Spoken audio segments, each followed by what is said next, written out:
The courthouse steps groaned under Emily Wilson's sneakers, as if they too knew how heavy her world had become. October rain slashed sideways, soaking through her thin jacket, but she barely noticed. In her hands, she clutched a deed that looked ordinary on paper, but felt like the thinnest thread keeping her and her twin boys from falling into oblivion. $400.37.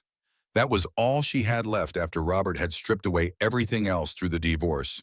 Her home, her car, even the college fund she'd promised Michael and Jason.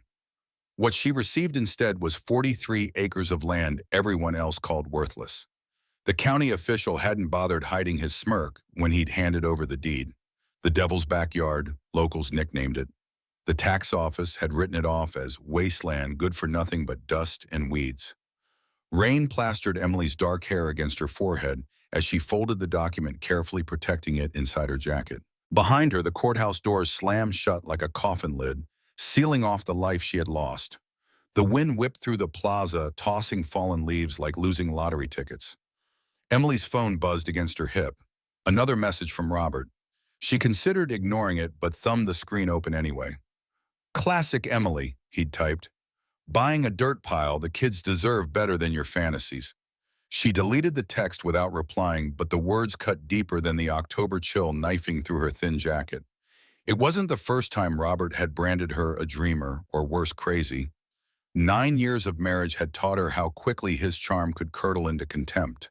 The successful investment banker had once found her passion for geology endearing, until he decided it was beneath the wife of a rising star. The pressure to quit her research position had been relentless, dressed up as concern for the boys. Someone needed to be there for the twins, he'd insisted. Someone stable. Emily slid into her rust-spotted Honda, the backseat crammed with hastily packed suitcases and boxes.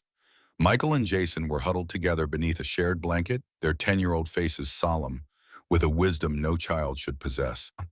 Michael's breathing came slightly labored. His asthma always worsened with stress. The last inhaler was nearly empty, and the prescription refill would drain what little cash she had left. Jason, older by 7 minutes, had his arm protectively around his brother's shoulders. The rain hammered against the windshield as Emily inserted the key. The engine coughed twice before catching each sputter, a reminder of everything she couldn't afford to fix. Through the rearview mirror, she caught Jason's eyes, serious beyond his years. "Where are we going to live now, Mom?" Emily's throat tightened, but she forced a smile that felt like glass cutting her lips. "We're going home, sweetie, to our farm." Michael's eyes widened. "We have a farm?" "Well, we do now. 43 acres of possibility." Jason's forehead creased with doubt, so like his father in that moment, it made her chest ache. "But Dad said it's just dirt." Emily's knuckles whitened on the steering wheel. "Your father doesn't know everything, though he thinks he does. This land has water underneath, I can feel it. And with water comes life." The road stretched before them, each mile carrying them further from the suburbs and deeper into the rural outskirts of Monroe County. The boys drifted to sleep as the landscape transformed. Manicured lawns giving way to rolling hills, dotted with cattle, then wilder terrain where the forest pressed close to the road. Emily's mind raced ahead, calculating how long they could stretch their meager supplies, what they'd need to make the old farmhouse habitable, how she'd get the boys to school 15 miles away. 20 minutes from their destination, Michael's breathing turned ragged, jerking Emily's attention back to the rearview mirror. She pulled over, frantically digging through her purse for the inhaler. Jason was already awake, eyes wide with fear as his twins struggled for air. The inhaler had rolled under the passenger seat. Emily lunged for it, pressing it into Michael's small hands. 2 puffs, the medication hissing into desperate lungs. Gradually, the wheezing subsided, leaving Michael pale and exhausted. Not enough to last the week. Emily swallowed hard, silently adding medicine to the growing list of necessities they couldn't afford. The dashboard clock glowed 4:17 p.m. If they hurried, they might reach the property before dark. The turnoff came unexpectedly, a gravel road nearly hidden by overgrown bushes. A weathered sign dangled from a single chain, Sullivan Farm, Eastern 1892. Someone had spray-painted across it in fading red letters, "Cursed land, keep out." Emily's stomach twisted at the sight, but she forced herself to turn onto the rutted path, the Honda bottoming out twice on deep potholes. The driveway stretched nearly half a mile, curving through thick stands of oak and maple before opening suddenly into a clearing. Emily's foot eased off the accelerator, as the Sullivan farmhouse came into view. Victorian in design, it must have once been impressive with its wraparound porch and multiple gables. Now, however, time and neglect had transformed it into something from a Gothic novel. Paint peeled like diseased skin from weathered clapboards. Two upstairs windows were broken, covered with what looked like plastic sheeting. The roof sagged alarmingly in one corner, where water damage had clearly taken its toll. "Mom, it's falling apart." Jason's voice was quiet disbelief and disappointment warring in his tone.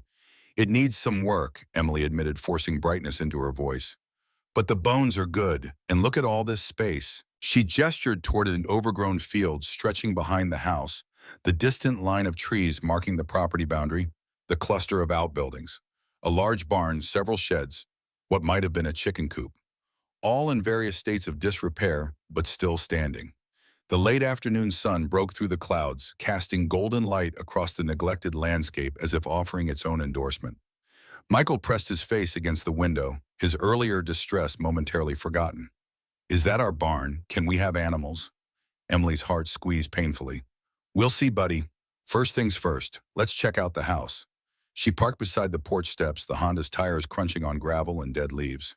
For a moment, none of them moved, the magnitude of what lay ahead suddenly overwhelming.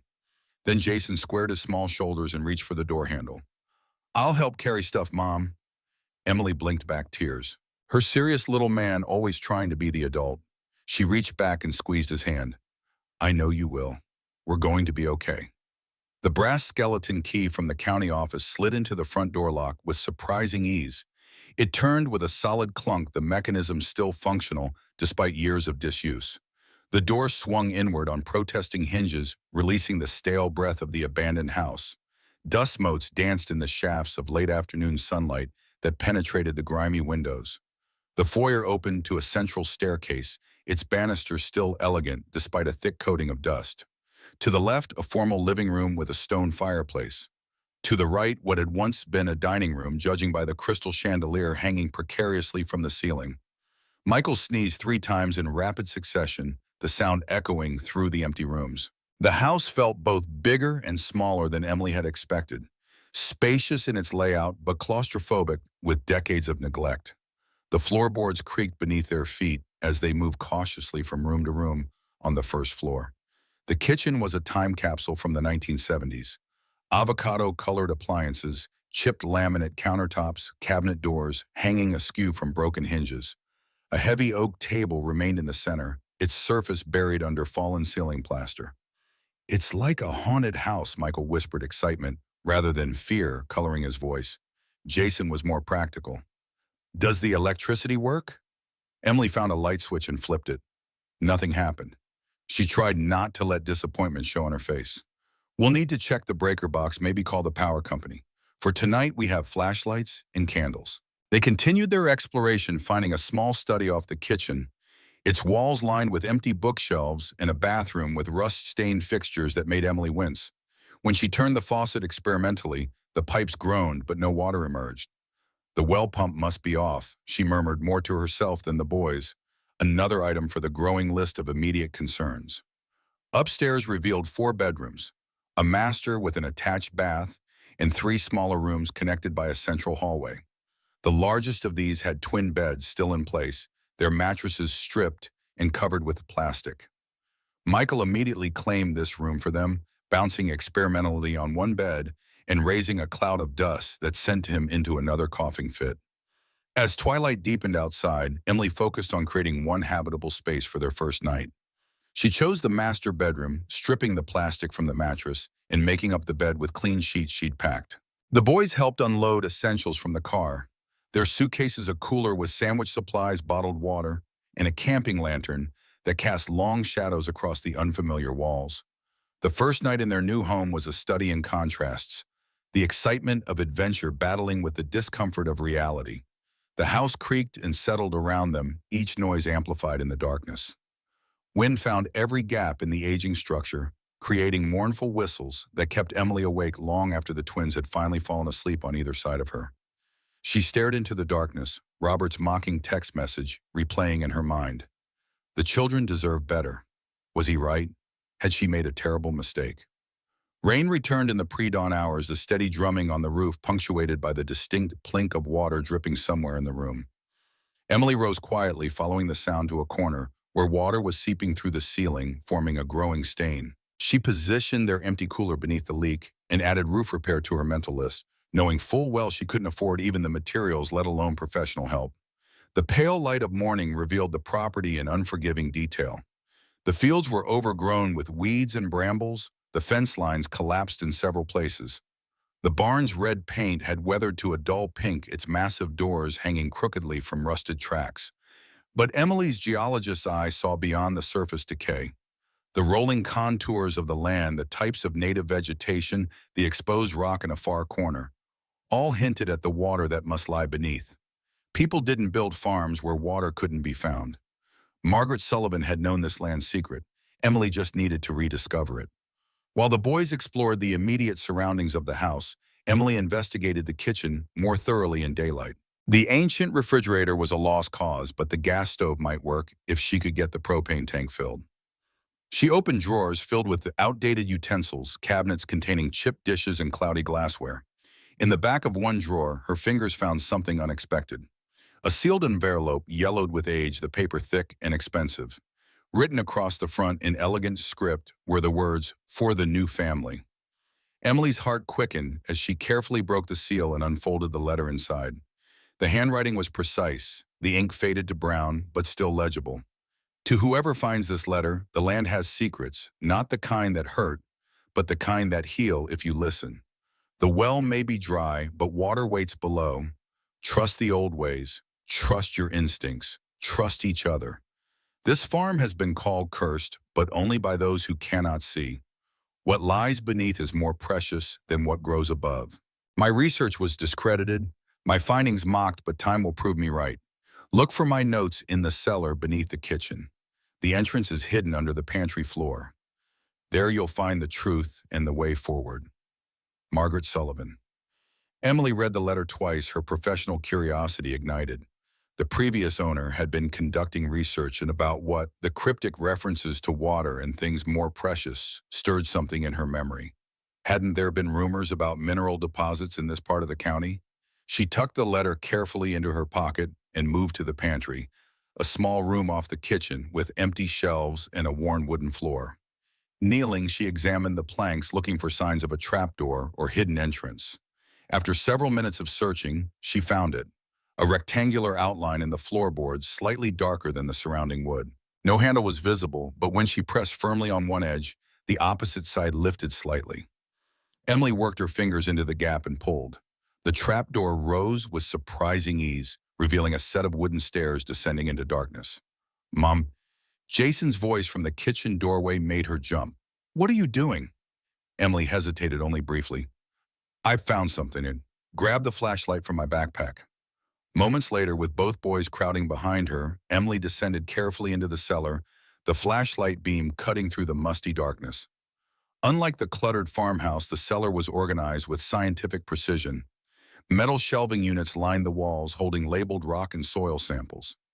A drafting table dominated the center of the space, its surface covered with maps and diagrams, protected by a sheet of clear plastic. But most surprising was the modern equipment positioned carefully around the room. A seismograph, core sampling tools, and what appeared to be a ground-penetrating radar unit, all at least 40 years old but clearly once state-of-the-art. This wasn't just a farmer's root cellar, it was a geological research station. Emily moved slowly around the space, professional appreciation mixing with growing excitement. Margaret Sullivan had been a geologist, or at least someone with significant geological training. The maps on the table showed detailed surveys of the property with handwritten notes marking specific locations. One area near the eastern boundary was circled repeatedly with the annotation, "Kimberlite," written beside it. Emily's breath caught in her throat. Kimberlite, the volcanic rock formation often associated with diamond deposits. Could that be what Margaret had been researching? What she had potentially discovered on this property? It seemed fantastical, almost absurd. Yet the equipment, the meticulous notes, the carefully preserved samples, all pointed to serious scientific inquiry, not the ramblings of an eccentric. "What is all this stuff?" Michael asked, carefully touching the dust-covered seismograph. It's scientific equipment, Emily explained, struggling to contain her excitement. For studying what's underground. Jason picked up a labeled rock sample. Is this what the letter meant about secrets? Emily nodded slowly, her mind racing with possibilities. Margaret Sullivan had been looking for something specific on this property, something valuable enough to install a private lab, something she believed in despite apparent ridicule. Whether her theories were correct remained to be seen, but the existence of this hidden research space changed everything. This wasn't just a desperate last resort for Emily and her boys. It was a mystery waiting to be unraveled, a potential treasure map. A metallic creak from outside jerked Emily from her thoughts. Someone was here. Gesturing for the boys to stay put, she climbed quickly back up to the kitchen and moved to the front window. A red pickup truck had pulled into the driveway, its aging paint almost the same shade as the barn. An elderly man with a weathered face and silver hair was climbing out, his movements deliberate but not frail. He wore faded jeans, work boots, and a flannel shirt beneath a canvas jacket, the uniform of rural America. Emily stepped onto the porch as the stranger approached, conscious of her rumpled appearance and the obvious disrepair of her new home. The man stopped at the bottom of the steps, his pale blue eyes taking in everything with a single sweep.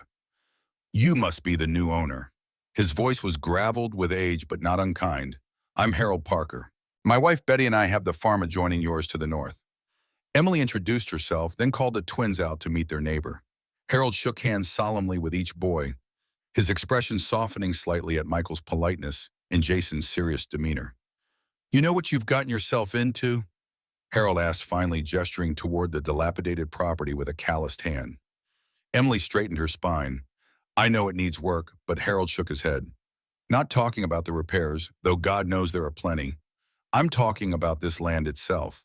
There's a reason the county practically gave it away. No one's made this farm work in 30 years. Soil's wrong, they say. The Sullivan curse, old-timers call it. Emily's fingers found the letter in her pocket. The land has secrets, Margaret had written. I've heard the rumors, she replied carefully. But I'm trained in geology. I have some ideas about water management that might make a difference. Harold's eyebrows rose slightly, genuine interest flickering across his face. You're a scientist, was Emily corrected. Before marriage, before kids. But I still remember the fundamentals. Harold studied her for a long moment, his expression unreadable. Then he nodded once, as if coming to a decision. Betty sent me with this. He returned to his truck and came back with a covered casserole dish. It's not much, but it'll save you cooking tonight. And there's a propane canister in the truck that should fit that old stove if you want it. Previous tenants left it behind when they cleared out. Emily blinked back unexpected tears at the simple kindness. That would be amazing, thank you. As Harold retrieved the canister, a second vehicle appeared on the driveway. A sleek black SUV that looked as out of place in the rural setting as a shark in a farm pond. It parked behind Harold's truck, and a middle-aged woman in a crisp pantsuit emerged, a clipboard clutched in one hand. Her high heels sank slightly into the muddy drive as she picked her way toward the house. Emily Wilson. The woman's professional smile didn't reach her eyes. I'm Karen Doyle from Monroe County Child Protective Services. We received a call expressing concern about the welfare of 2 minors recently relocated to this address. Emily's stomach dropped. She didn't need to ask who had made that call. Robert's tactics were becoming clear. If he couldn't prevent her from taking this chance, he'd make sure she failed at it one way or another. The inspection that followed was humiliating in its thoroughness. Karen Doyle documented every hazard: the leaking roof, the questionable wiring, the lack of running water, the broken windows. She asked pointed questions about schooling arrangements, healthcare access, and financial stability, making notes of Emily's increasingly defensive answers. The boys watched wide-eyed from the porch, Harold standing protectively nearby, his presence a silent bulwark against the bureaucratic invasion. Finally, the social worker closed her notebook. Ms. Wilson, I'll be frank. This property is currently not suitable for children. You have 30 days to address the critical safety issues. Functioning water system, approved septic electrical inspection, roof repair, and secure windows and doors. If these matters aren't resolved, we'll have no choice but to recommend temporary placement for Michael and Jason while you secure appropriate housing. The threat hung in the air like a guillotine blade. Emily nodded stiffly, not trusting herself to speak without her voice breaking. Karen handed over a detailed violation notice, climbed back into her SUV, and departed in a spray of gravel, leaving behind the scent of expensive perfume and the weight of impossible expectations. Harold cleared his throat. 30 days isn't much time. Emily clutched the violation paper, the items swimming before her eyes. Each repair would cost thousands she didn't have. Water system alone, drilling a well or rehabilitating the existing one, would deplete what little remained of her divorce settlement several times over. "I'll figure something out." She said the words hollow even to her own ears. Harold studied her for a long moment, then glanced at the twins who were pretending not to listen while staying within earshot. "Maybe I can help with some of it. Got tools, know-how. Won't fix everything, but might make a dent." Emily's pride warred briefly with desperation before surrendering. She nodded gratefully. "The boys and I can work hard. We're quick learners." Harold's weathered face cracked into what might have been a smile. "You'll need to be." He nodded toward the barn. "First thing tomorrow, I'll bring over my generator. We'll see what we're dealing with. For now, get some rest. Betty will be by in the morning with breakfast. She's got notions about feeding people." After Harold departed, Emily managed to connect the propane tank to the stove heating water to wash dishes and faces before serving Betty's casserole directly from its dish. They ate at the battered kitchen table using paper plates and plastic utensils from their emergency supplies. Despite the dire circumstances, Michael's spirits remained buoyant. "It's like camping, but inside," he declared, scraping the last bits of casserole from his plate. "And Mr. Harold is going to teach us farm stuff." Jason was more reserved, his fork pushing food around rather than eating it. "Mom, what if we can't fix everything in 30 days? Will they really take us away?" Emily set down her own fork, meeting her son's worried gaze directly. "That is not going to happen. We have each other and we have this land. Margaret Sullivan left us clues about making it work, and we're going to figure it out." The mention of the mysterious former owner piqued both boys' interest, temporarily displacing their concerns. Emily described the hidden cellar laboratory and Margaret's cryptic letter, carefully omitting the reference to kimberlite. The last thing she needed was to fuel unrealistic hopes about diamond deposits. Water was the immediate concern. Finding it, accessing it, making it safe. After dinner, Emily used the remaining daylight to assess the house more systematically, making lists of materials needed and repairs prioritized by urgency. The boys explored the immediate surroundings, discovering an ancient tire swing hanging from a massive oak tree and the remains of what might have been a vegetable garden, now overrun with weeds. As darkness fell, they gathered again in the master bedroom, illuminated by the camping lantern and the flashlight. Emily read aloud from one of the boys' favorite adventure books, trying to frame their situation as an exciting challenge rather than a desperate last stand. When the twins finally drifted off to sleep, she returned to the kitchen with the flashlight, determined to examine Margaret's research materials more closely. The cellar laboratory yielded fascinating insights. Margaret Sullivan had not been an amateur enthusiast, but a trained geologist, judging by her methodical approach and technical notes. Detailed surveys of the property showed subsurface features with special attention to a geological anomaly in the eastern section. The area marked kimberlite. The most recent documents dated from 1978, suggesting Margaret had abandoned her research abruptly. But why and what had she discovered that others had discredited? Emily lost track of time as she pieced together the fragments of Margaret's work. The property sat atop a complex karst system, limestone formations characterized by sinkholes, caves, and underground drainage systems. Such formations often created challenging conditions for surface water retention, explaining the farm's reputation for poor agricultural prospects. But they could also conceal significant groundwater reserves at deeper levels. Margaret's notes suggested a substantial aquifer approximately 230 feet below the surface, potentially accessible with deep drilling techniques. More intriguing were Margaret's speculations about the eastern anomaly. Her seismic readings indicated a vertical pipe structure cutting through the limestone, consistent with a kimberlite intrusion. Such volcanic pipes sometimes carry diamonds from deep within the Earth's mantle to the surface. The odds of a commercially viable diamond deposit were astronomically low, but Margaret had collected enough evidence to justify further investigation. A notation in the margin of one map caught Emily's eye. Prescott offered $15K. Insulting, he knows. Prescott. The name sparked a memory. William Prescott was a prominent local businessman, owner of Prescott Mining and Development. His company specialized in limestone quarrying and specialized mineral extraction throughout the county. Had he approached Margaret about her findings? And if so, what had he known that made Margaret reject his offer? Emily's exploration was interrupted by a crash from upstairs, followed by Michael's frightened cry. She bolted up the cellar stairs, heart pounding, to find water pouring through a new ceiling leak directly onto the bed where the boys had been sleeping. A section of plaster had given way, narrowly missing the twins. "Get your blankets," she directed, moving quickly to reposition them in a dry corner of the room. The storm outside had intensified, wind driving rain against the vulnerable roof from multiple directions. For the remainder of the night, Emily deployed every pot, pan, and bucket she could find, moving them continuously as new leaks developed. By dawn, both she and the boys were exhausted, damp, and discouraged. The morning brought temporary reprieve from the rain, but revealed new damage. The kitchen floor had partially collapsed near the ancient refrigerator, exposing rotted joists beneath. The east-facing windows in the living room had leaked extensively, warping the hardwood floors. The basement, a separate space from Margaret's hidden laboratory, had several inches of standing water. Michael's asthma flared with the dampness and mold, his breathing becoming labored, despite using the last doses of his inhaler.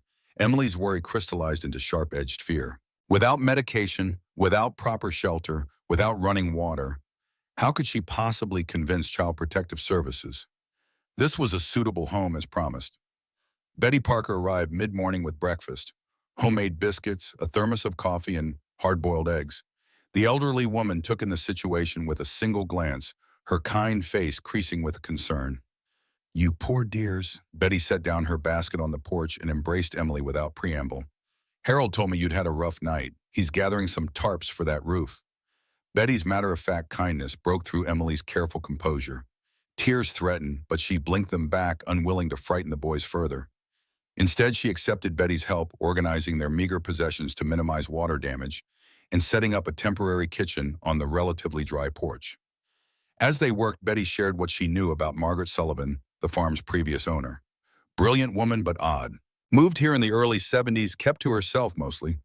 Some kind of scientist, always taking samples, making measurements. Folks thought she was touched in the head, especially after she started claiming there were diamonds on her property. Emily nearly dropped the plate she was drying. Diamonds. She said that publicly. Betty nodded, her gray hair bobbing with the movement. "Oh my, yes. Went to the county geological survey, the university, even the state capitol." Nobody believed her, of course. Women scientists weren't taken seriously back then, especially not middle-aged spinsters with wild theories. Then one day she just up and disappeared, sold the farm for a fraction of its worth, and vanished. Some say she had a breakdown. Others think she was threatened. Threatened by whom? Betty glanced toward the driveway where Harold was unloading supplies from his truck. That's where stories differ. Harold might know more. He worked for Prescott Mining back then before he started farming. He doesn't talk about it much. Emily filed this information away, her curiosity about Margaret Sullivan deepening.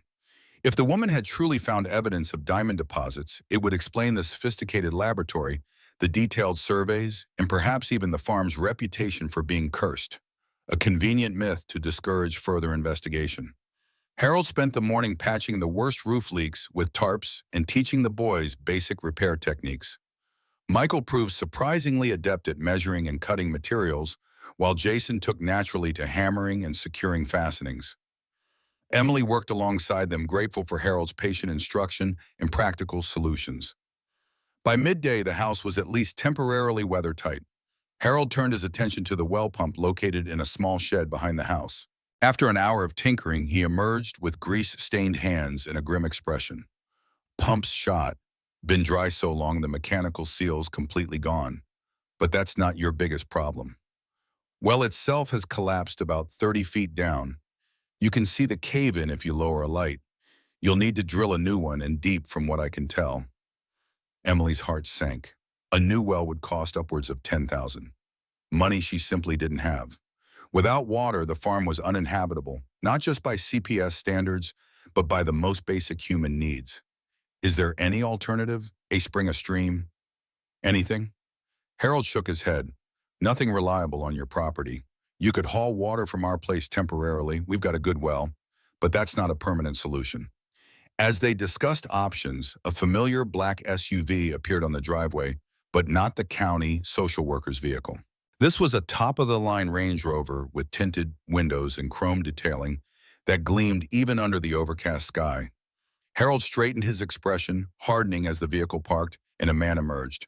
Tall, silver-haired, impeccably dressed, in what Emily recognized as a bespoke suit despite her limited fashion knowledge. William Prescott. Harold muttered the name, carrying a weight Emily couldn't yet decipher. The newcomer approached with the confident stride of someone accustomed to commanding attention. His smile was practiced, revealing perfect teeth that had to be the work of an expensive cosmetic dentist. Up close, Emily placed him in his early 60s, his face relatively unlined, despite his silver hair, his physique suggesting regular sessions with a personal trainer. Ms. Wilson, I presume William Prescott.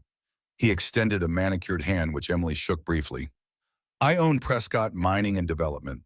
Welcome to our little community. His gaze swept over the dilapidated farmhouse, the patched roof, the boys watching warily from the porch steps. Emily was acutely aware of her mud-stained jeans, her unwashed hair, the overall appearance of poverty and desperation she and her sons must present. I heard the Sullivan place had finally sold. Prescott continued smoothly. I've had my eye on this property for years, but the county insisted on trying to sell it at auction first. Smart move waiting them out. There was an assumption in his words that Emily had employed some kind of strategic patience rather than grasping at the only option available to her. She didn't correct him. Harold nodded stiffly toward Prescott. William, what brings you out this way? Bit far from your office. Prescott's smile didn't falter, but his eyes cooled slightly. Just being neighborly, Harold. Thought I'd introduce myself to Ms. Wilson, see if she needs anything. My company has considerable resources that might be useful to someone taking on such a challenging property. The emphasis on challenging made it clear he considered the farm worthless, or wanted Emily to believe he did. Harold's earlier comment echoed in her mind. He knows. That's very kind, Emily replied carefully. We're managing for now. Prescott's gaze lingered on the tarped roof, the boarded windows, the general disrepair evident everywhere. I understand from my contacts at the county that there are some compliance issues to address. 30 days isn't much time. The casual mention of his contacts and knowledge of her private business with CPS sent a chill through Emily.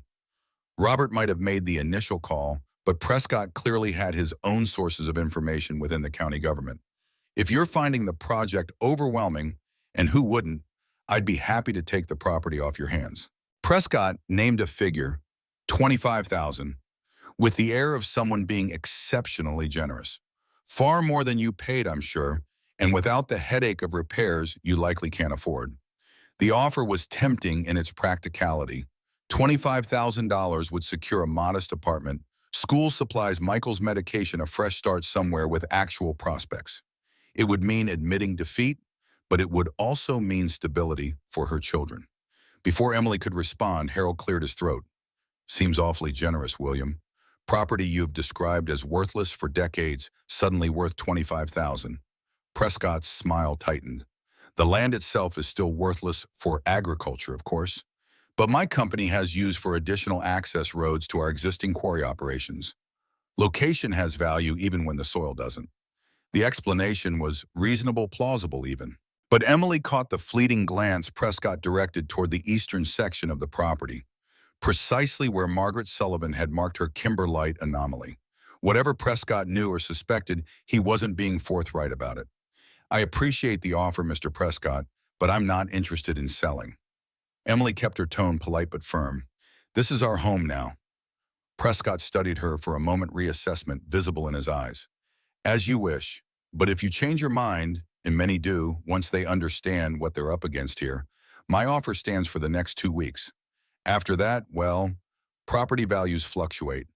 The veiled threat hung in the air as Prescott handed Emily his business card, nodded curtly to Harold, and returned to his luxury vehicle. As the Range Rover disappeared down the driveway, Emily released a breath she hadn't realized she was holding. Harold's weathered face was grim. Be careful with that one. He doesn't make offers out of kindness. You worked for him, Emily stated rather than asked. Betty mentioned it. Harold nodded, his gaze distant. 20 years, started in the quarries, worked my way up to operations manager. Saw things I didn't agree with. Practices that weren't just cutting corners, they were dangerous environmentally and otherwise. When I raised concerns, I found myself early retired with a settlement that came with a confidentiality agreement. What does he want with this land? Emily asked, though she was beginning to form her own theories. Harold hesitated, clearly weighing his words against whatever legal constraints still bound him. Margaret Sullivan made certain claims back in the 70s, claims that were publicly ridiculed, but privately investigated. That's all I can say. It was confirmation enough. Margaret's research, the hidden laboratory, the Kimberlite anomaly. Prescott believed there was something valuable on the property, something worth far more than his seemingly generous offer. Emily's geological training and natural curiosity might have led her to pursue this mystery under different circumstances. But with Child Protective Services breathing down her neck, a leaking roof over her head, no running water, and Michael's asthma worsening, scientific investigation was a luxury she couldn't afford. Water came first. Without it, nothing else mattered. That evening, after Harold and Betty departed with promises to return the next day, Emily sat with the boys on the porch steps watching the sunset paint the overgrown fields gold. Despite the day's setbacks, there was undeniable beauty in the land. Rolling contours, mature oak trees, the distant line of woods framing their property. If they could just hold on, make it habitable, prove the naysayers wrong. "Mom, are we going to be okay?" Michael's question was soft, hesitant, as if afraid of the answer. Emily pulled him close, including Jason in the embrace. "Yes, buddy. It won't be easy, but we're going to make this work. We've got each other, and sometimes that's all you need." As if in direct challenge to her words, headlights appeared on the driveway. A county sheriff's vehicle pulled up alongside the house, and a deputy approached with clipboard in hand. "Ms. Wilson, I have papers here for you. Child custody hearing next Tuesday at 9 a.m. Your ex-husband is petitioning for emergency temporary custody on grounds of unsafe living conditions." Emily accepted the documents with numb fingers, the legal terminology swimming before her eyes. Robert wasn't just making phone calls. He was taking her to court using their current circumstances as ammunition to take her children. The timeline gave her just 5 days to somehow transform a dilapidated farmhouse with no running water, questionable electrical systems, and structural damage into a home that would satisfy a family court judge. The boys pressed against her side, silent, but understanding enough to know something serious had just occurred. Emily forced her voice to remain steady as she thanked the deputy and watched him drive away. That night, after the twins finally succumbed to exhausted sleep, Emily returned to Margaret Sullivan's hidden laboratory. There had to be something in the woman's research that could help them. Not diamonds, which would take months or years to verify and extract, but immediate solutions to their water problem. Hours passed as Emily pored over geological surveys, water table measurements, and subsurface mapping. Gradually, a picture emerged that contradicted conventional wisdom about the property. The Sullivan curse, the land's inability to retain surface water for agriculture, was indeed real, caused by the underlying karst topography with its sinkholes and drainage channels. But Margaret had discovered something else, a substantial aquifer trapped beneath an unusual clay layer, approximately 230 feet down, well beyond the reach of standard farm wells from the era. Modern drilling techniques could access this water. The question was cost, and how to convince someone to drill when she couldn't pay up front. Emily's search through Margaret's files yielded one more critical piece of information, a business card for Thomas Jenkins, Independent Water and Geological Services, tucked into a folder labeled Trusted Contacts. Whether the man was still in business after 40-plus years was questionable, but it offered a thread of hope. Just after midnight, as Emily was replacing Margaret's files in their original locations, a thunderous crash from upstairs sent her sprinting up the cellar stairs.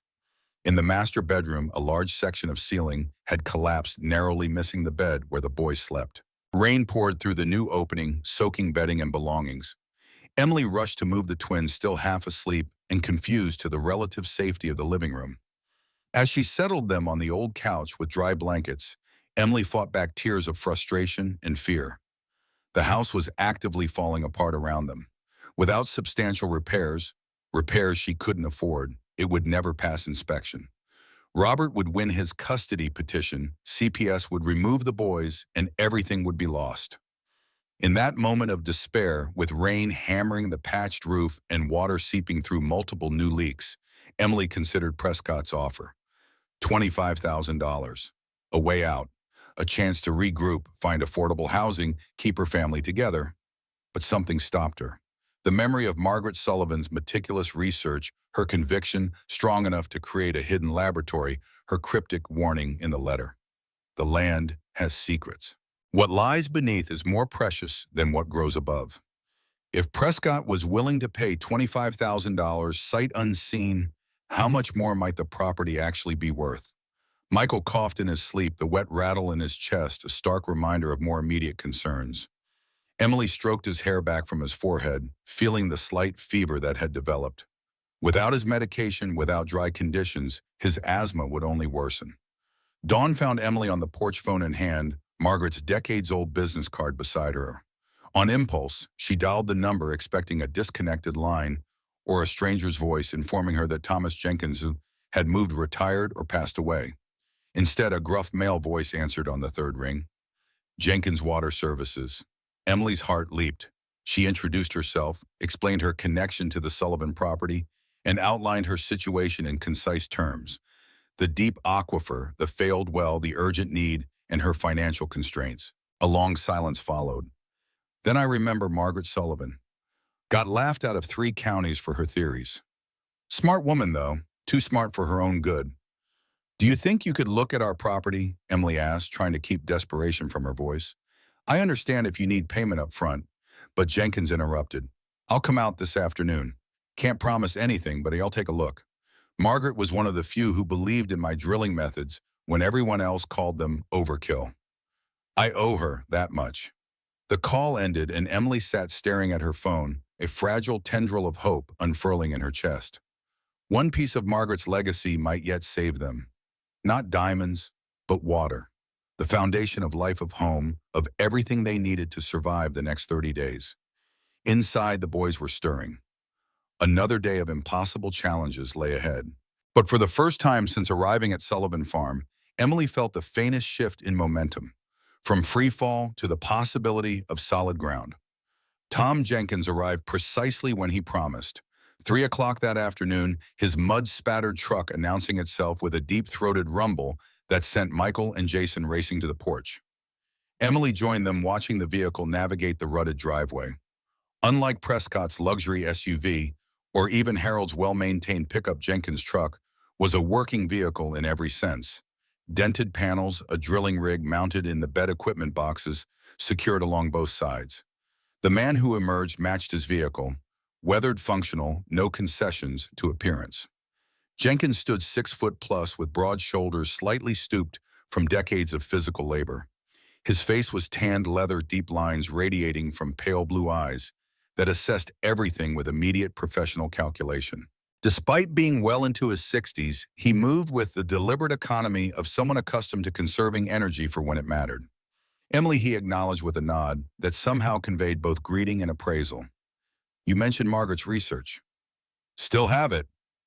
Minutes later, Jenkins hunched over the drafting table in Margaret's hidden laboratory, methodically examining her surveys and notes while Emily explained what she'd gleaned from them. He asked pointed questions about the karst topography, the clay layer at 230 feet, the anomaly in the eastern section. His questions revealing both extensive knowledge and healthy skepticism. Not saying she was wrong, he finally concluded, straightening with a wince that suggested back problems. Margaret had good instincts, but reaching that deep with equipment available then, impossible. That's why nobody believed her. Jenkins followed Emily outside, his gaze sweeping the property with professional assessment. The collapsed well house, the eastern field where Margaret had marked her kimberlite anomaly, the barn with its sagging roof, the house where the twins watched from the porch, curiosity overcoming their usual wariness of strangers. Drought's been bad for 3 years running, Jenkins commented, crouching to examine the soil composition. Most shallow wells in the county are struggling. If Margaret was right about a deeper aquifer beneath this clay layer, he tapped the ground, you'd have the most reliable water source in the district, assuming we can reach it. Emily steeled herself for the inevitable question of cost. What would something like that involve? Jenkins outlined the process with technical precision. Modern drill rig capable of penetrating multiple geological strata, diamond-tipped bits for the harder layers, specialized casing to prevent collapse in the karst sections, Water quality testing, pump installation. The estimate he provided, 82,000 minimum, might as well have been $1 billion for all Emily's ability to pay it. The defeat must have shown on her face because Jenkins' weathered expression softened fractionally. There are alternatives, less ideal but possible. Hope flickered as Jenkins explained his proposal. He would drill at cost payment contingent on successfully reaching water. If they struck water, Emily would pay the reduced cost, approximately $30,000, through a payment plan structured over 3 years. If they failed to reach water, Jenkins would absorb the loss. Why would you take that risk? Emily couldn't keep the suspicion from her voice. The offer seemed too generous, especially from a stranger. Jenkins gazed toward the eastern field, something unreadable in his expression. Margaret Sullivan was right about a lot of things people mocked her for. Maybe I'm curious to see what else she was right about. He turned back to Emily, his face hardening. Besides, William Prescott's had his eye on this property for decades. Whatever he wants, I'm inclined to help prevent him getting it. Before Emily could question this animosity, Jenkins continued. You've got 2 choices here. Try and maybe fail, or don't try and definitely fail. Which sounds better for keeping your boys? Put that way, the decision was simple. Emily agreed to Jenkins' terms, and they shook hands on the arrangement. He would return the following morning to begin drilling, targeting the location Margaret's research had indicated as most promising for reaching the deep aquifer. That evening, Emily shared the development with Harold and Betty, who had stopped by with more supplies and to help with additional roof repairs. Harold's reaction was mixed. Approval of Jenkins' reputation as an honest businessman, concern about the financial commitment Emily was undertaking. Tom Jenkins is good people, Harold acknowledged, passing roofing nails to Jason, who had appointed himself official helper. But $30,000 is still $30,000, and that's assuming everything goes perfectly. Betty was more optimistic, her hands busy organizing the kitchen supplies she'd brought. The Lord provides, she reminded her husband. Sometimes through good neighbors, sometimes through unlikely chances. Our job isn't to question, just to help where we can. Emily caught Harold's eye roll at his wife's faith-based perspective, but noted he didn't contradict her. Instead, he focused on teaching Jason the proper technique for hammering roofing nails, firm straight with minimal swings. The boy absorbed the instruction with serious concentration, his small face set in determination that mirrored his mother's.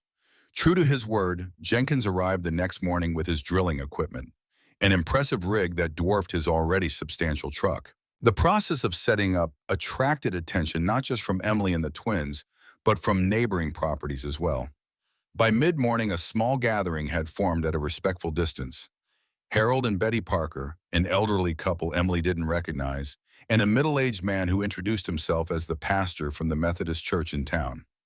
Folks are curious, Betty explained, offering coffee from a large thermos she'd brought. The Sullivan place has quite the reputation. Some are here hoping you succeed, others. She trailed off diplomatically, but her meaning was clear. Some neighbors had come to witness what they expected would be another failure. The drilling began with a thunderous roar that sent birds scattering from nearby trees. Jenkins operated the machinery with the confidence of decades of experience, making minute adjustments based on feedback from the drill's behavior. Michael watched in fascinated silence while Jason peppered Harold with technical questions about the equipment. As the morning stretched into afternoon, the drill penetrated deeper into the earth. Jenkins periodically examined soil and rock samples that came up, his expression giving nothing away. At 50 feet, they encountered the first limestone layer, porous, typical of the karst topography that made surface water so difficult to retain on the property.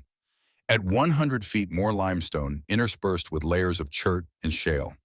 At 150 feet, they hit the dense clay layer Margaret had documented, blue-gray, nearly impermeable. This is what's trapped your water, Jenkins explained during a brief break to change drill bits. Like a cap on a bottle. We need to punch through to what's underneath. The new bit, diamond-tipped, wickedly sharp, cost more than Emily's car. Jenkins handled it with reverence before securing it to the drill stem. The watching neighbors murmured amongst themselves, bets being quietly placed on the outcome. Emily caught fragments of their skepticism, waste of time, and same as 82, and Sullivan curse strikes again. The drilling resumed with renewed intensity. The clay layer proved stubborn progress, slowing to inches per hour. Michael's breathing grew labored as dust filled the air despite Jenkins' efforts to suppress it with water. Emily sent the boys to wait on the porch, anxiety knotting her stomach as afternoon shadows lengthened.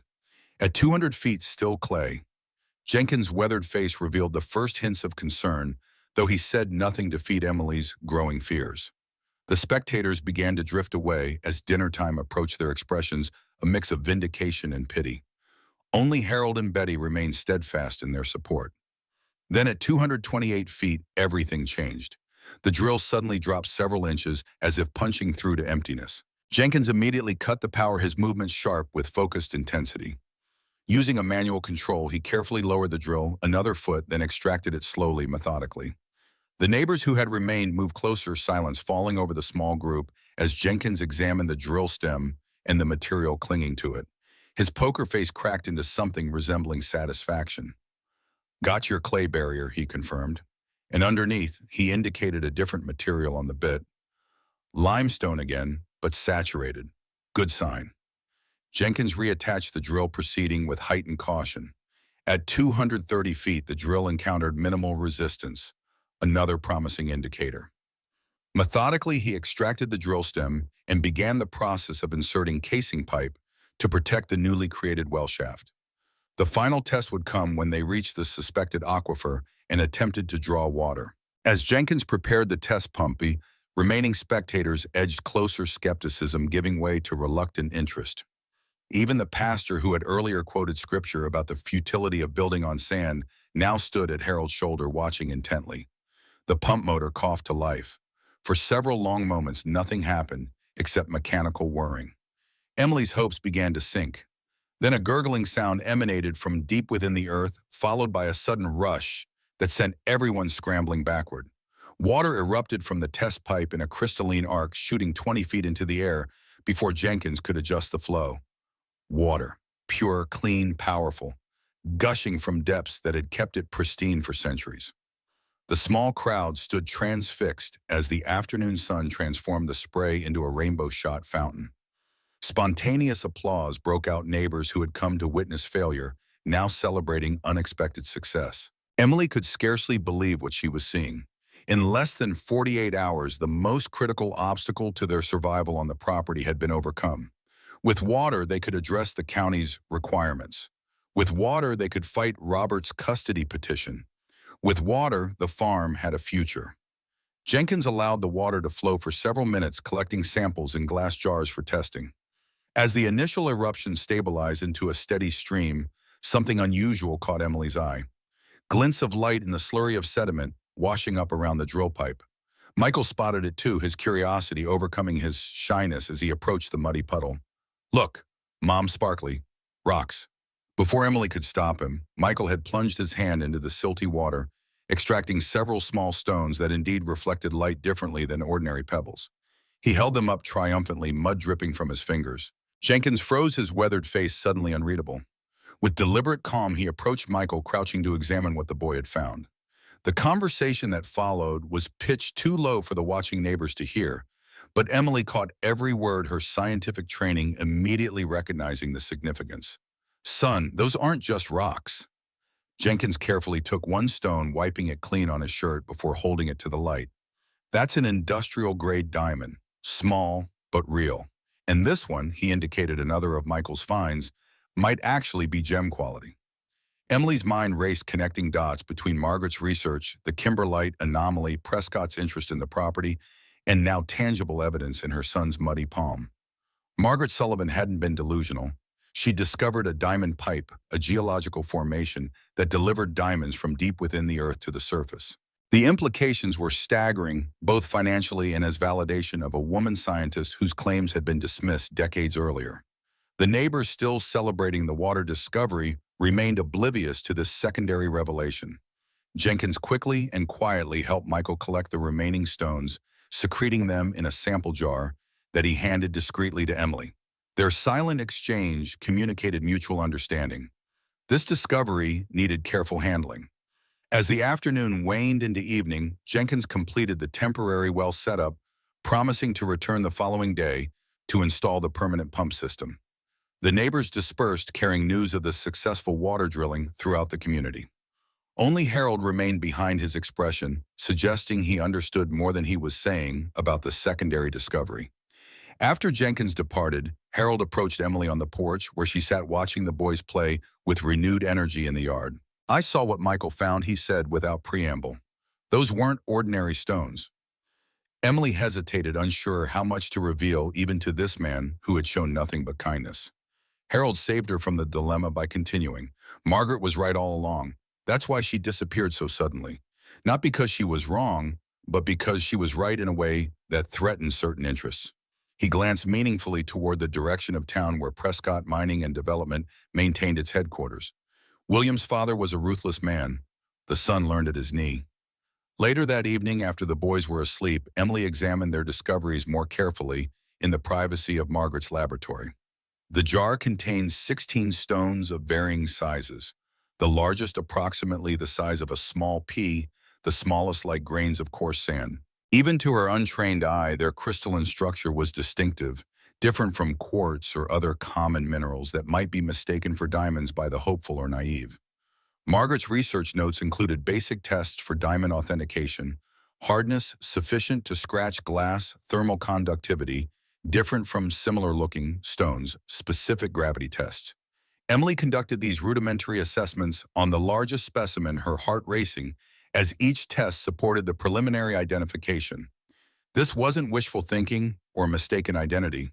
These were diamonds brought to the surface through the kimberlite pipe Margaret had theorized existed on the eastern edge of the property. The implications kept Emily awake long into the night. If confirmed by professional assessment, the diamond discovery transformed the farm from a desperate last resort into potentially valuable real estate. More importantly, for their immediate crisis, it might provide leverage against both Robert's custody petition and the county's compliance demands. But it also invited new complications. Mineral rights disputes, exploitation attempts, increased attention from Prescott and others who would see opportunity in their vulnerability. By morning, news of the successful well drilling had spread throughout the county.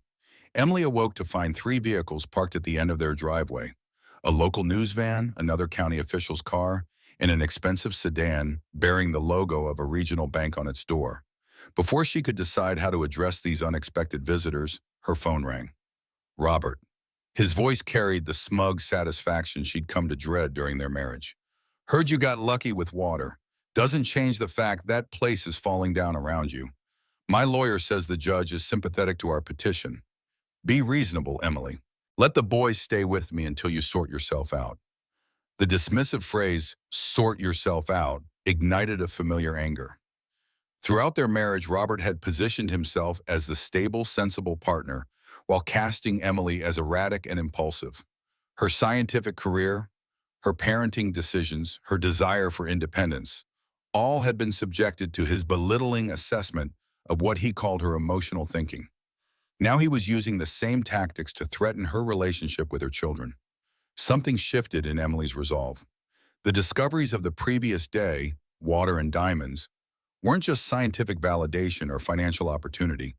They were ammunition in a battle for her family's future. For perhaps the first time since the divorce, Emily felt the ground beneath her feet solidify. "The boys deserve a mother who doesn't give up at the first obstacle," Emily countered, steel entering her voice. "The farm has water now. The house repairs are underway. Your petition won't stand once the judge sees our progress." Robert's laugh held no humor. "Progress. A patched roof and a well. The place needs $50,000 in repairs, minimum. Where's that money coming from? Your geology fantasies. Face reality, Emily. You're in over your head." The call ended with Robert's typical parting shot, a reminder of the upcoming court date and a suggestion that Emily consider what's best for the boys rather than her pride. She stood motionless on the porch, phone clutched in her hand, his words attempting to burrow beneath her skin as they had so many times before.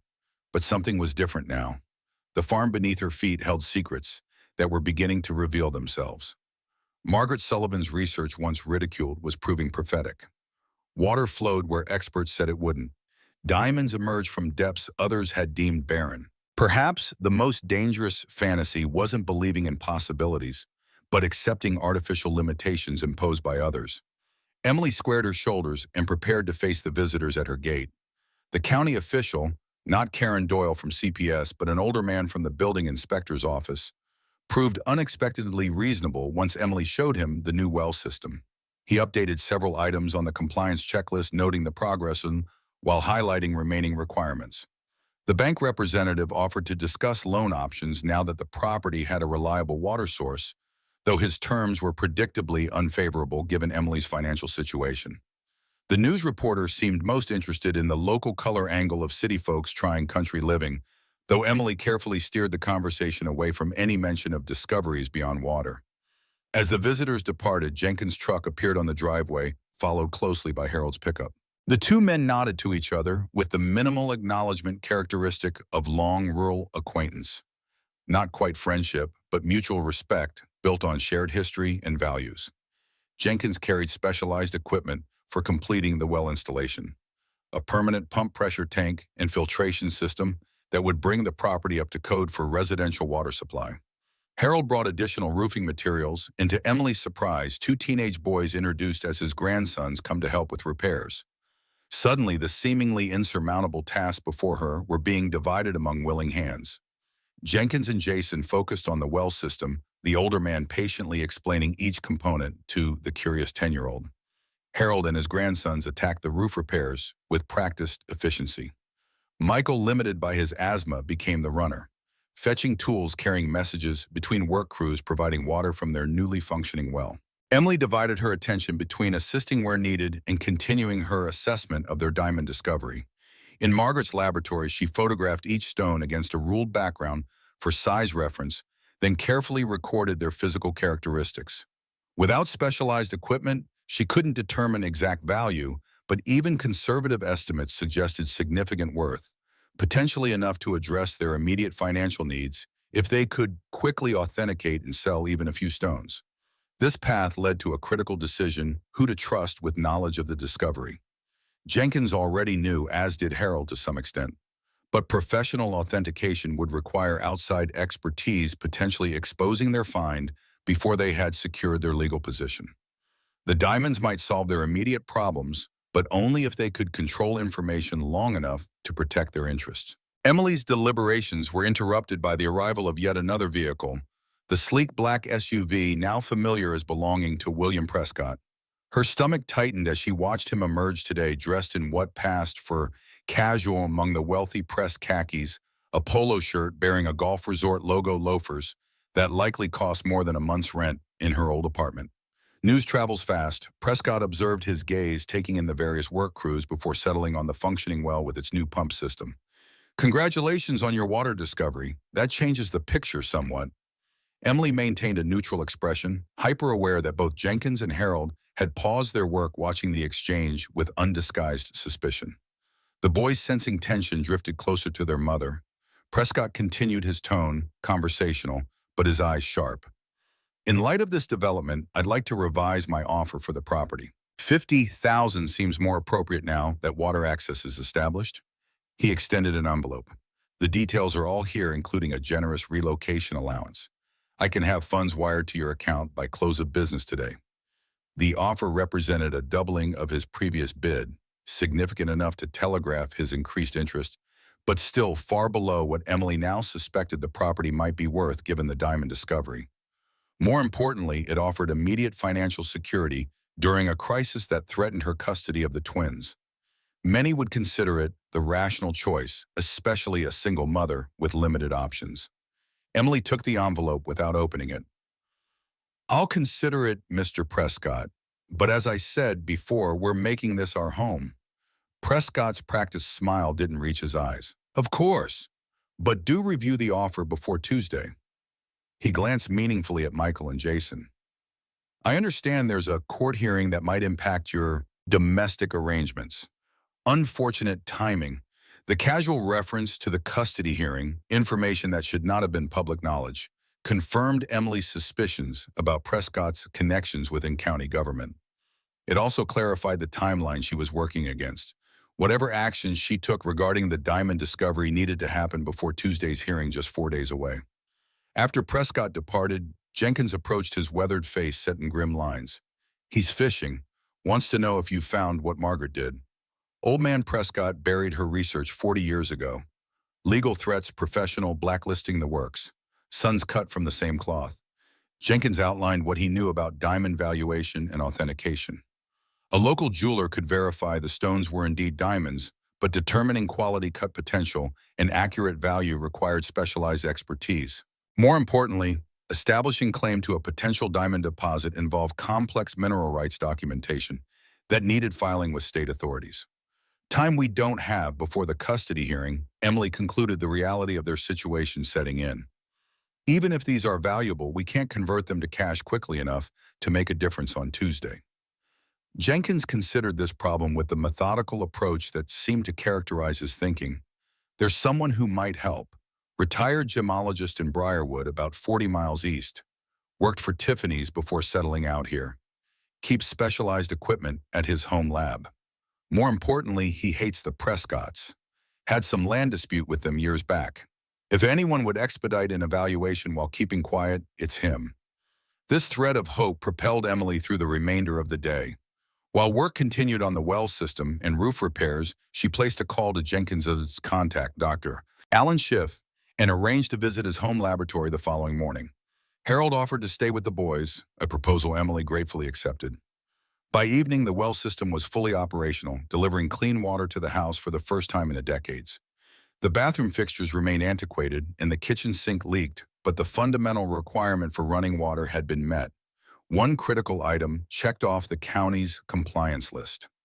That night, for the first time since arriving at the farm, the family enjoyed the luxury of hot showers. The simple pleasure of clean water transformed their spirits, Michael and Jason giggling as they shampooed each other's hair with exaggerated lathering. Emily allowed herself a moment of pure gratitude, and as warm water washed away days of grime and worry. They weren't safe yet, but they were fighting back. The following morning dawned clear and cool. Perfect autumn weather that showcased the farm's natural beauty. The rolling fields, the mature oak trees with their changing leaves, the distant line of woods framing their property, all appeared more vibrant now that fundamental survival seemed possible.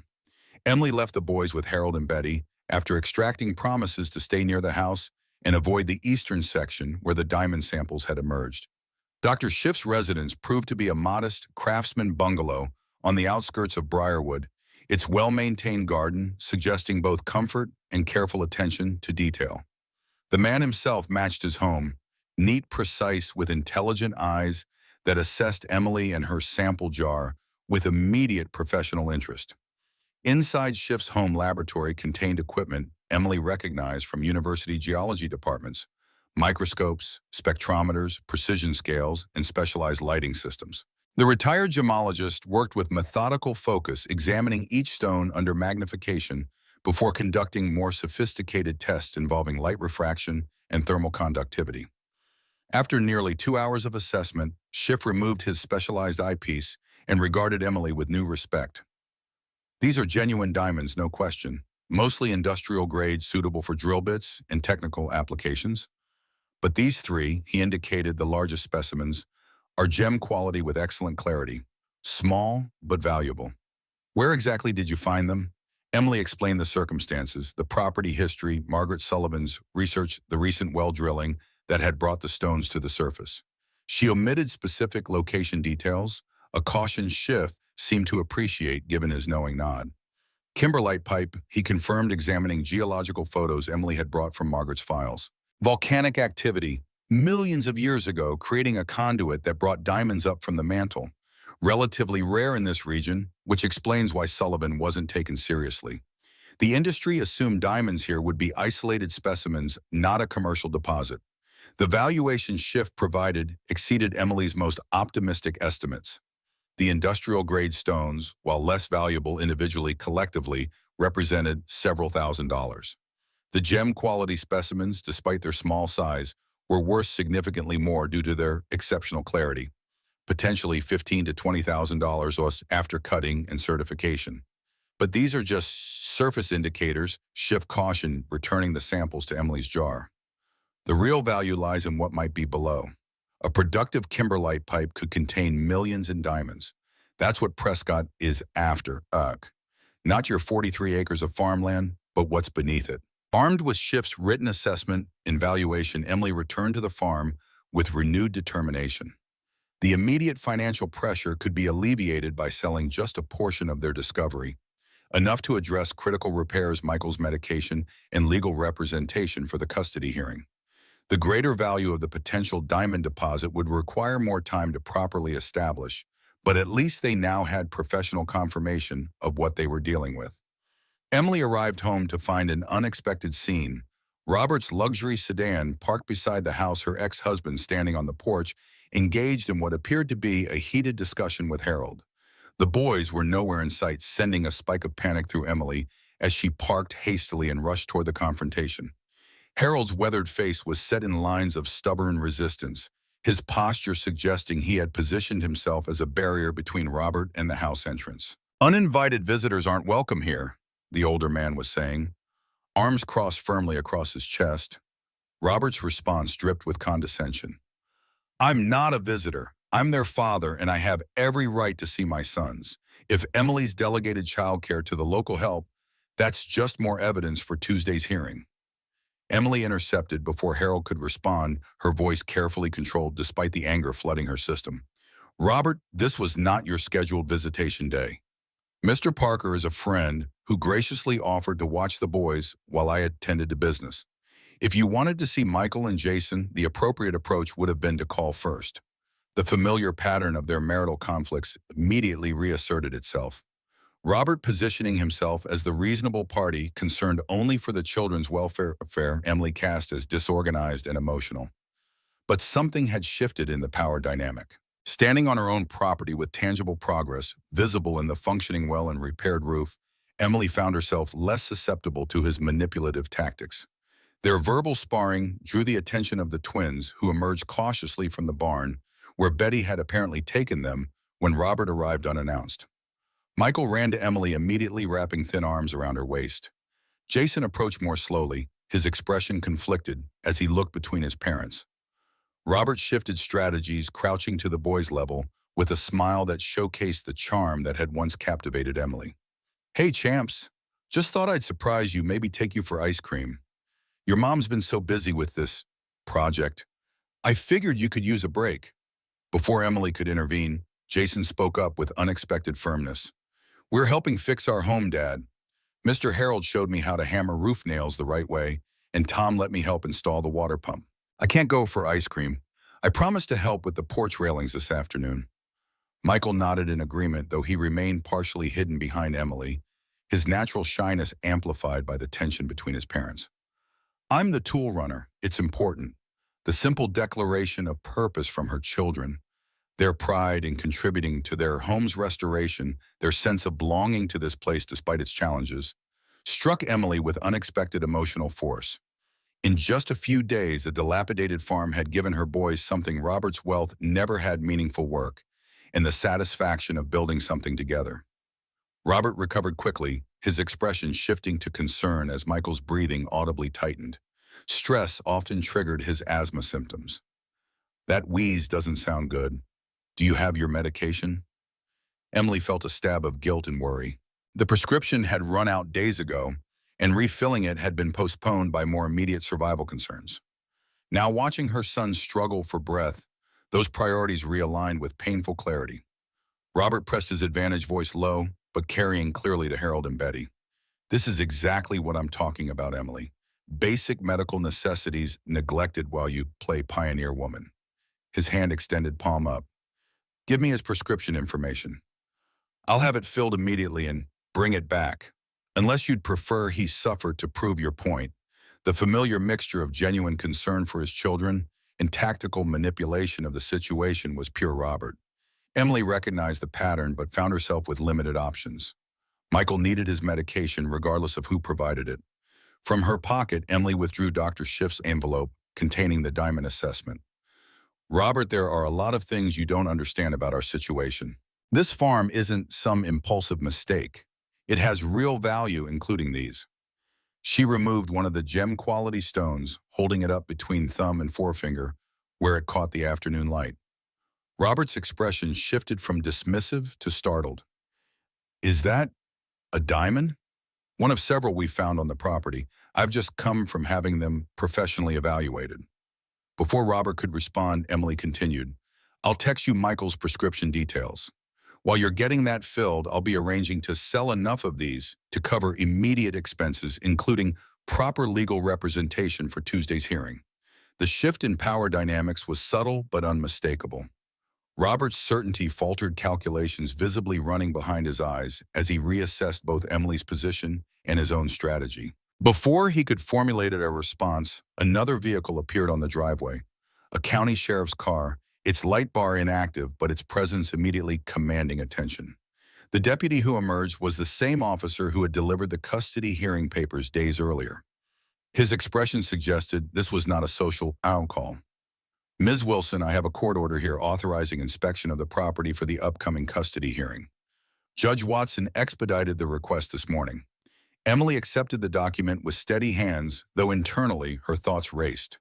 Expedited inspections were unusual in standard custody disputes, another indication of Robert's connections or influence within the county system. The order permitted a complete assessment of living conditions with results to be provided directly to the judge before Tuesday's hearing. "I'll need to document it all rooms, facilities, and safety conditions," the deputy explained, already removing a camera from his vehicle. "Standard procedure for these cases." Emily nodded, hyper-aware of Robert's satisfied expression. While the property had made significant progress, functioning water, partially repaired roof, many critical issues remained unaddressed. The electrical system still needed professional certification, the bathroom facilities were outdated, and multiple structural concerns existed throughout the house. An objective assessment would undoubtedly highlight these deficiencies. As the deputy began his inspection, starting with the exterior photos of the property, Robert made his exit with a parting comment pitched low enough that only Emily could hear. "Sometimes reality has to hit hard before wisdom prevails. 50,000 for this place is more than generous, and you know it. Take the money, get an apartment in town, and we can discuss a more reasonable custody arrangement." The inspection proceeded methodically, the deputy documenting everything from water pressure to electrical outlets, window security to smoke detector placement. Emily accompanied him, silently, acutely conscious of each deficiency being recorded in official county records. By the time he departed 2 hours later, the weight of Tuesday's hearing pressed heavier than ever on her shoulders. Yet even as one threat intensified, new possibilities emerged. Jenkins arrived shortly after the deputy's departure, bringing with him Sarah Blackburn. The attorney Harold had mentioned specialized in mineral rights and property disputes. A formidable woman in her 60s with silver-streaked hair, pulled into a practical bun, Blackburn radiated the confidence of someone accustomed to prevailing in difficult negotiations. Emily shared Dr. Schiff's evaluation along with Margaret Sullivan's research materials and the diamond samples themselves. Blackburn examined everything with practiced efficiency before delivering her assessment. "You're sitting on a potentially significant diamond deposit governed by complex mineral rights laws that most local attorneys wouldn't be familiar with. More importantly, you're up against Prescott Mining, which has a history of aggressive acquisition tactics and regulatory manipulation." The attorney outlined a two-pronged strategy. First, immediately file proper documentation with state authorities, establishing Emily's claim to both surface and mineral rights on the property. Paperwork that would prevent Prescott or others from challenging ownership of any discoveries. Second, sell enough of the existing diamonds through Blackburn's established channels to address immediate financial needs, including legal representation for the custody hearing.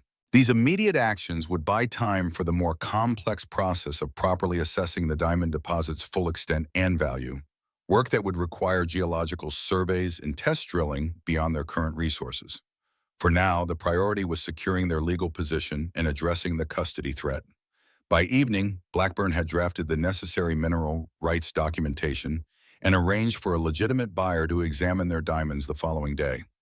Emily signed where indicated, authorized Blackburn to represent her interests, and felt the first genuine relief since receiving Robert's custody petition.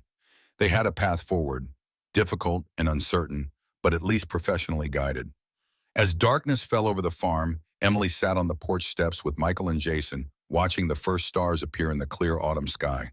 The day's conflicts had left all three exhausted, but there was also a new sense of possibility. Water flowed from their taps. A portion of the roof no longer leaked. Professional allies had joined their cause. And beneath their feet lay secrets that were gradually revealing themselves. Secrets that might just save their home. Michael leaned against Emily's shoulder, his breathing easier after Robert had returned with the refilled prescription. "Do we really have diamonds in our yard, Mom?" Emily smoothed his hair back from his forehead. "We really do. They've been there for millions of years, just waiting for the right people to find them." Jason's practical nature asserted itself. Will they be enough to fix the house and win against Dad? Dad in court? Emily chose her words carefully, unwilling to make promises she couldn't keep. They're enough to give us a fighting chance. And sometimes that's all you need to change everything. Sunday morning arrived with crystalline autumn clarity, the kind of perfect fall day that made even the dilapidated farmhouse seem picturesque. Emily stood on the porch coffee mug, warming her hands, watching the twins explore their property with newfound confidence. 2 days remained until the custody hearing. 48 hours to transform their precarious position into something that might convince a family court judge they belonged here. Sarah Blackburn's BMW appeared on the driveway precisely at 9, followed by a modest sedan, driven by a middle-aged man introduced as Calvin Reeves, a diamond broker with connections to legitimate jewelry manufacturers in Chicago. The broker's manner was brisk but not unfriendly, his assessment of their diamond samples professionally detached. Using portable equipment carried in a specialized case, he confirmed Dr. Schiff's evaluation, then made an offer significantly lower than the potential value they discussed. "That's wholesale pricing," Blackburn explained, before Emily could object. "No time for consignment or auction if you need funds before Tuesday. Cash transaction documented for tax purposes, but immediate." Emily swallowed her disappointment. Even at wholesale prices, the gems would provide enough for critical repairs. Michael's medication and Blackburn's retainer. More importantly, the transaction would establish legal precedent regarding their right to profit from the diamonds found on their property, a crucial step in securing their claim against potential challenges from Prescott or others. The transaction proceeded with surprising efficiency. By 11 o'clock, Emily had a cashier's check and duplicate copies of documentation establishing provenance of the diamonds. Reeves departed with the stones, leaving Emily, Blackburn, and Jenkins to strategize next steps. "Money solves your immediate problems," Blackburn acknowledged, spreading documents across the kitchen table. "But Prescott won't back off just because you can pay for repairs. The custody hearing is leverage, pressure to make you sell before you fully understand what you're sitting on." Jenkins nodded in agreement, his weathered face grim. "That's how they operate. Create crisis force. Quick decisions acquire assets below value. Old man Prescott perfected the technique. His son's just continuing the tradition." Blackburn outlined what Emily had already begun to suspect. The custody petition, the accelerated timeline, the conveniently timed property inspection, even Karen Doyle's initial CPS visit, all potentially influenced by Prescott's connections within county government. Not necessarily illegal, but certainly coordinated to maximize pressure at her most vulnerable moment. Fighting back required immediate action on multiple fronts. Blackburn would file the mineral rights documentation first thing Monday morning, establishing Emily's clear ownership of any diamond deposits. Jenkins would coordinate emergency repairs to address the most critical safety concerns identified in the deputy's inspection. And Emily would prepare for Tuesday's hearing with every documentation of progress, stability, and proper parenting she could assemble. As Blackburn departed for her office to prepare necessary paperwork, Harold's truck pulled into the driveway. The elderly farmer wasn't alone. Behind his vehicle came a procession of pickups and cars Emily didn't recognize. Men and women of various ages emerged carrying tools, lumber, paint supplies, and what appeared to be a new window frame. Harold approached the porch, slightly embarrassed by Emily's obvious confusion. "Word got around about your situation. Folks wanted to help." The informal work crew introduced themselves, members of the Methodist Church where the pastor had witnessed their water discovery neighbors who had initially come to observe their expected failure, and several of Harold and Betty's extended family members. Without fanfare, they organized themselves into teams addressing different repair needs: roofing, window replacement, electrical inspection, painting yard, cleanup. Betty arrived shortly afterward, coordinating a food station where women from the church laid out sandwiches, casseroles, and drinks for the workers. Michael and Jason were quickly absorbed into age-appropriate tasks, Michael helping sort nails and screws, while Jason assisted an elderly carpenter measuring for new porch railings. The community's spontaneous support blindsided Emily emotionally. Raised in the city, educated in competitive academic environments, married to a man who viewed relationships as transactions, she had forgotten what genuine community could look like. These people barely knew her, yet they showed up. Not from obligation, but from a rural tradition of neighboring that transcended individual differences. By mid-afternoon, the farmhouse had undergone remarkable transformation. The remaining roof leaks were patched properly. Broken windows were replaced with new energy-efficient versions donated by a local glass company. A licensed electrician certified the upgraded wiring as safe with documented inspection results Emily could present in court. The collapsing porch railings were rebuilt, sturdy and freshly painted. Emily moved among the workers, expressing gratitude, learning names, absorbing their casual stories about the property's history. Several older residents remembered Margaret Sullivan, a city woman with fancy equipment and strange ideas, largely isolated except for her research visitors. She claimed there were diamonds on this land, one elderly woman recalled, shaking her head.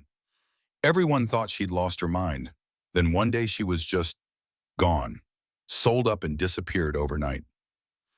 As evening approached, the informal work crew began packing up, having accomplished more in 8 hours than Emily could have managed in weeks. The pastor offered a brief prayer of blessing over the house before departing, and Harold's grandsons promised to return the next day to complete the porch repairs.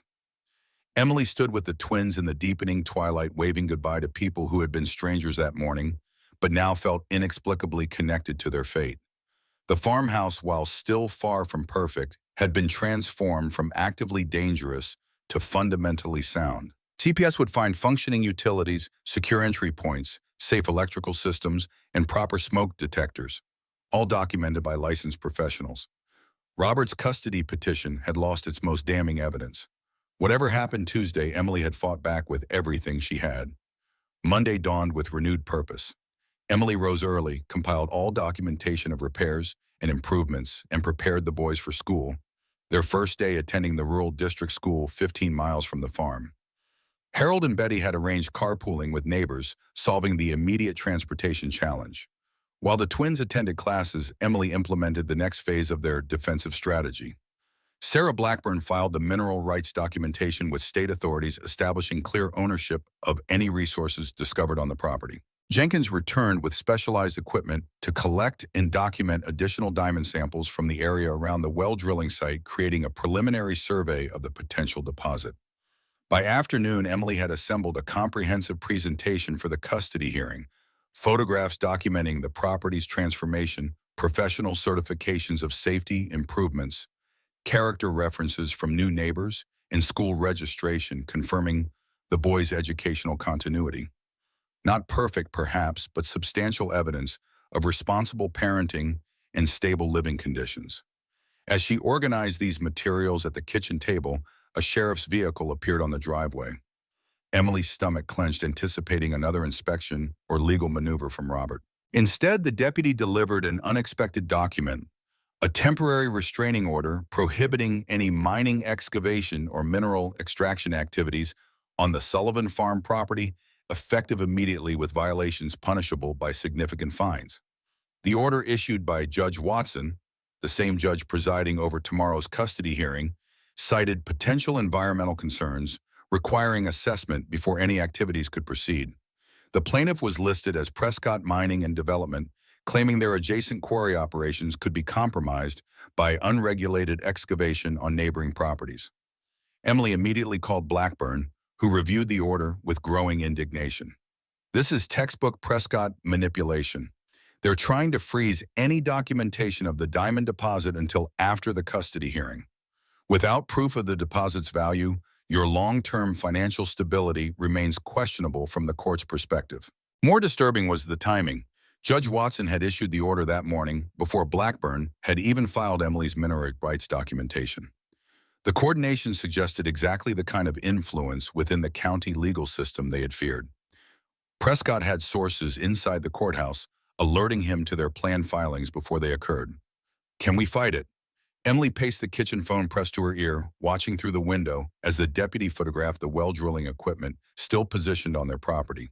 Not before tomorrow's hearing, Blackburn admitted. Environmental concerns, Even frivolous ones typically trigger automatic temporary injunctions until assessment occurs. It's a common tactic in resource disputes: delay opponents until they run out of time or money to fight. The restraining order created immediate complications. Jenkins had to suspend all activities related to documenting the diamond deposit. The additional samples they had planned to collect for professional verification now constituted potential evidence of violating a court order if gathered.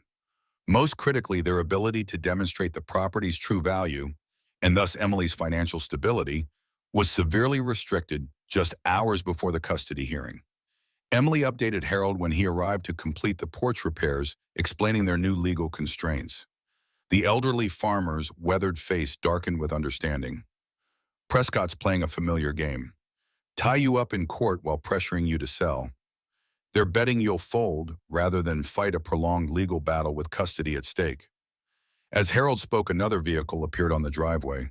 Robert's luxury sedan, its polished surface reflecting afternoon sunlight. Emily steeled herself for the confrontation weariness, battling resolve as she watched her ex-husband approach the porch. Robert's expression combined concern and satisfaction in equal measure. The look he had perfected during their marriage when he believed he had been proven right about something Emily had insisted on attempting. In his hand, he carried documents similar to those the deputy had delivered earlier. "I assume you've received this," Robert indicated the restraining order. "Unfortunate timing, especially given your mineral aspirations."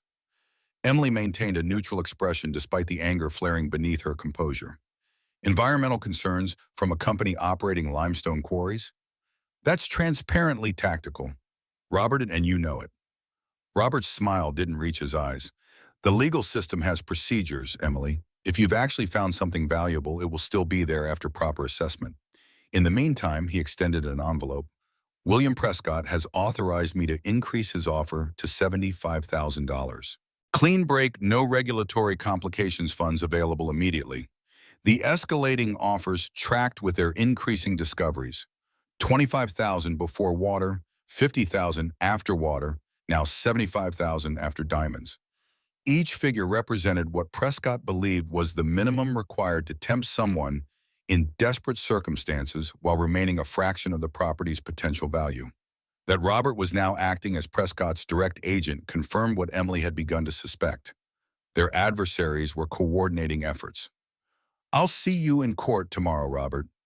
Emily handed back the envelope unopened. "And I suggest you disclose to Judge Watson that you're now representing Prescott's financial interests while pursuing custody of our children. Judges tend to frown on undisclosed conflicts of interest." A flicker of uncertainty crossed Robert's face, the first genuine crack in his confident facade. Emily realized she had scored a direct hit. Whatever arrangement existed between Robert and Prescott, it likely hadn't been documented in ways that would withstand legal scrutiny. The implicit threat to expose this connection gave Emily her first real leverage since the custody petition had been filed. "The boys deserve stability," Robert countered, recovering quickly. "A real home, not a renovation project on cursed land. Think about them, Emily, not your pride or your treasure hunt." As if summoned by the mention of their welfare, Michael and Jason appeared at the end of the driveway, delivered home from school by a neighbor's minivan. They approached cautiously, sensing the tension between their parents, despite the careful smiles both adults quickly manufactured. Robert crouched to their level arms, extended for hugs that the twins reciprocated with varying enthusiasm. Michael brief and hesitant, Jason lingering slightly longer. How was school, champs, making friends? While the boys described their first-day experiences, Emily retreated into strategic thinking. Robert's appearance, the restraining order, the increased offer, all suggested Prescott was accelerating his efforts. Something had changed in their calculation of risk or timeline. Perhaps news of the diamond discovery had spread beyond their immediate circle, or Blackburn's involvement had triggered alarm about potential legal resistance. Whatever the cause, the next 24 hours would be decisive. The custody hearing would either provide Robert and Prescott additional leverage to force a property sale, or it would secure Emily's position enough to withstand a prolonged legal battle over the diamond deposit. Everything depended on Judge Watson's assessment of which parent offered the most stable environment, and whether he remained impartial despite Prescott's apparent influence. After Robert departed with promises to see the boys in court, Emily focused on final preparations. The twins completed homework at the kitchen table while she organized documentation, rehearsed responses to likely questions, and prepared appropriate court attire for all three of them. By evening, she had done everything humanly possible to present their case effectively. Yet anxiety persisted, manifesting in physical symptoms Emily recognized from her academic career: tension, headache, digestive distress, hypervigilance. The stakes were exponentially higher than any dissertation defense or research presentation. Tomorrow's judgment wouldn't affect publications or professional standing. It would determine whether her children remained with her or were remanded to Robert's custody for the foreseeable future. Sleep proved elusive despite physical exhaustion. Emily's mind generated endless scenarios of what might go wrong, from procedural technicalities to judicial bias to unexpected evidence Robert might present. By dawn, she had managed perhaps 3 hours of restless sleep, but adrenaline provided artificial energy as she prepared herself and the twins for their court appearance. Harold and Betty arrived shortly after breakfast, offering to drive them to the county courthouse. The elderly couple had dressed in their Sunday best, Harold in a slightly outdated but immaculately maintained suit, Betty in a floral dress with sensible shoes. Their presence represented more than transportation. They were tangible evidence of community support, respectable citizens willing to testify about the farm's transformation and the twins' apparent well-being. The Monroe County Courthouse loomed against the morning sky, its limestone facade imposing despite modest size. Emily had last entered this building 5 days earlier, in desperation, clutching the deed to a property everyone called worthless. Now she returned with purpose, evidence, and allies, still outnumbered and outfinanced, but no longer alone or defenseless. In the courthouse hallway, they encountered Robert with his attorney, Philip Cantwell, a divorce specialist known for aggressive tactics and thoroughness. More surprising was William Prescott's presence, seated on a nearby bench in conversation with a woman Emily recognized as Karen Doyle from Child Protective Services. The coordination among their opposition was now openly displayed, confidence apparently overriding concerns about appearances. Sarah Blackburn arrived moments before the scheduled hearing, her briefcase bulging with documentation and her expression conveying strategic focus. She reviewed final details with Emily in hushed tones, emphasizing key points to highlight and questions to anticipate.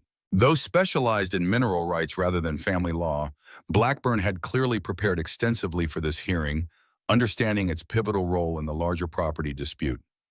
Judge Samuel Watson presided from a raised bench in the modest courtroom, his expression inscrutable as attorneys presented opening positions.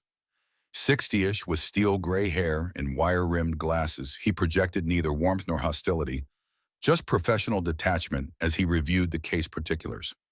Cantwell presented Robert's petition, first constructing a narrative of maternal instability and questionable judgment. He emphasized the initial property conditions documented by CPS, the deputy's inspection findings, and Emily's impulsive decision to relocate the children to a condemned property without adequate planning or resources. Photographs from the early days at the farm featured prominently: leaking roof, unsafe wiring, broken windows, all presented as evidence of neglect rather than circumstances being actively addressed.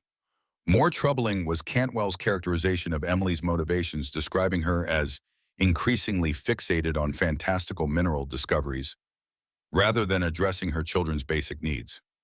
He referenced historical accounts of Margaret Sullivan's mental deterioration while researching the same property, implying a disturbing parallel with Emily's current behavior. Throughout this presentation, Emily maintained composed neutrality, though internally she seethed at the deliberate distortions. Robert sat at the plaintiff's table, the picture of paternal concern, occasionally glancing at the twins seated behind Emily with expressions of manufactured sympathy.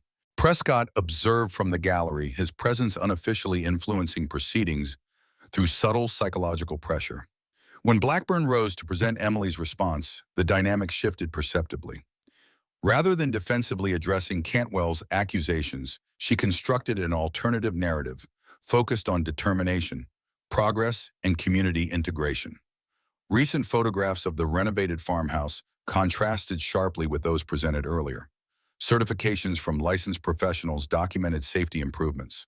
School registration and positive teacher comments evidenced educational continuity. Most effectively, Blackburn presented character witnesses who transformed theoretical arguments into human testimony. Harold and Betty Parker described Emily's tireless efforts to create a proper home and the community's spontaneous support for her family. Michael's new teacher noted his enthusiastic participation despite being the new kid. The Methodist pastor spoke of the twins' integration into youth activities and Emily's responsible approach to parenting challenges. Throughout these presentations, Judge Watson remained largely impassive, asking occasional clarifying questions, but offering no indication of his inclinations. During a brief recess, Blackburn seemed cautiously optimistic. He's listening, not just going through motions. That's something. But Watson's connection to Prescott remains the wild card here. When proceedings resumed, both Michael and Jason were invited to speak privately with the judge in his chambers. Standard procedure in custody disputes involving children old enough to express preferences. Emily watched them disappear through the side door, heart constricting at their solemn expressions and brave attempts to appear grown up in unfamiliar circumstances. The 15 minutes they remained in chambers stretched eternally. Emily imagined every possible scenario. The boys feeling intimidated into expressing preferences, they didn't genuinely hold Judge Watson asking misleading questions, Robert's influence manifesting in their responses. By the time they returned, Emily's fingernails had left crescent marks in her palms from clenched fists. Both boys hugged her before returning to their seats, Michael whispering, "I told him about the diamonds," with such earnest conviction that Emily nearly laughed despite the tension. Whatever they had shared with Judge Watson, they seemed relatively relaxed, suggesting the experience hadn't been traumatic. Judge Watson's ruling, when it finally came, offered neither complete victory nor devastating defeat. Primary physical custody would remain with Emily, conditional upon continued compliance with county housing regulations and regular progress inspections. Robert received expanded visitation rights, including alternate weekends and one overnight weekly. Both parents were directed to attend co-parenting counseling, and the arrangement would be reviewed in 90 days to assess whether it served the children's best interests. The immediate crisis had been averted. The twins would remain with Emily at the farm, their routine uninterrupted, their growing attachment to the property respected. Yet the conditional nature of the ruling created ongoing vulnerability. Any lapse in maintaining improvements or addressing remaining issues could trigger review and potential custody modification. As they exited the courtroom, Emily caught Prescott's expression, not defeated, merely recalculating. His strategy had been delayed, not derailed. Robert appeared similarly philosophical about the outcome, suggesting both men had anticipated this possibility and already formulated alternative approaches. Blackburn confirmed this assessment as they walked toward the parking lot, Harold and Betty shepherding the twins slightly ahead. "This was just the opening move, Emily. Prescott will switch tactics now, probably focus on the restraining order and environmental review to maintain pressure while exploring other leverage points." The complexity of their situation crystallized in that moment. The custody hearing had never been about parental fitness alone. It was one battlefield in a larger war over resources Prescott was determined to control. Emily had won this engagement, but the campaign continued, with opponents still holding significant advantages in resources, connections, and institutional influence. Rather than feeling disheartened by this reality, Emily experienced unexpected clarity. Understanding the true nature of their conflict provided strategic insight. If Prescott wanted the diamonds badly enough to orchestrate a custody dispute, the deposit must be substantially more valuable than even their preliminary assessments suggested. That knowledge was power, leverage she could potentially use if deployed strategically. Back at the farm, the twins' excitement at returning home confirmed the correctness of fighting for this place. They raced from the car to check on projects they'd been involved with. Jason inspecting the porch railings he'd helped sand, Michael examining the garden area. Betty had helped him start clearing. Their immediate connection to these tasks, their proprietary interest in improvements they'd contributed to, demonstrated how quickly the property had become genuinely theirs. Emily allowed herself a moment of pure relief watching her children reclaim their space. However temporary or conditional their victory today, they had preserved something precious. Not just custody, but the boys' growing sense of place and purpose connected to this land. Whatever challenges tomorrow brought today, that was enough. The following morning introduced new complications. Another sheriff's deputy arrived, this time delivering notification of environmental assessments scheduled for the following week. The document, while officially from the County Environmental Commission, contained language suspiciously similar to Prescott Mining's regulatory filings. further evidence of the company's influence within local government. More concerning was the assessment's scope and potential timeline.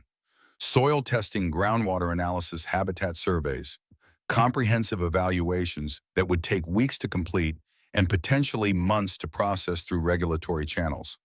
Throughout this period, the restraining order against any mineral exploration or documentation would remain in effect, preventing Emily from establishing the diamond deposit's value or securing financial backing based on its potential. Jenkins reviewed the notification with growing frustration. This is deliberate obstruction. They're using environmental regulations as a weapon while their own quarry operations have been skirting compliance for years. I've seen their runoff in 3 counties. Emily considered their options, increasingly aware that conventional responses played into Prescott's strategic advantages.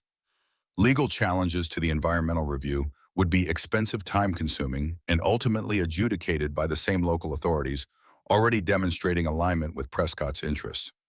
Direct defiance of the restraining order risked criminal penalties and would undermine their custody arrangement.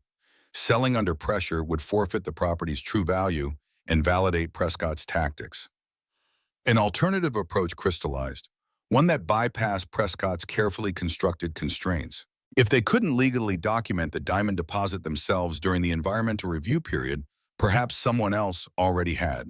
Someone with direct knowledge of what Margaret Sullivan had discovered decades earlier. I need to find Margaret Sullivan. Emily's declaration surprised even herself with its sudden certainty. The original researcher, the woman who first documented the kimberlite pipe, whose work had been dismissed and buried, she would be the most credible witness to what lay beneath the farm. Her testimony could potentially bypass the restraining order by addressing historical findings rather than current exploration. The practical challenges were substantial. Margaret Sullivan had disappeared in 1978, over 40 years earlier. No one locally knew where she had gone or if she was still alive.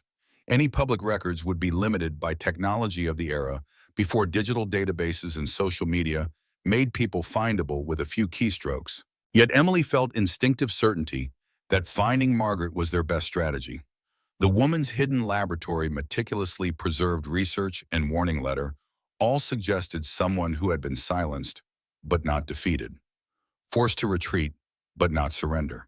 Someone who might welcome vindication after decades of professional dismissal.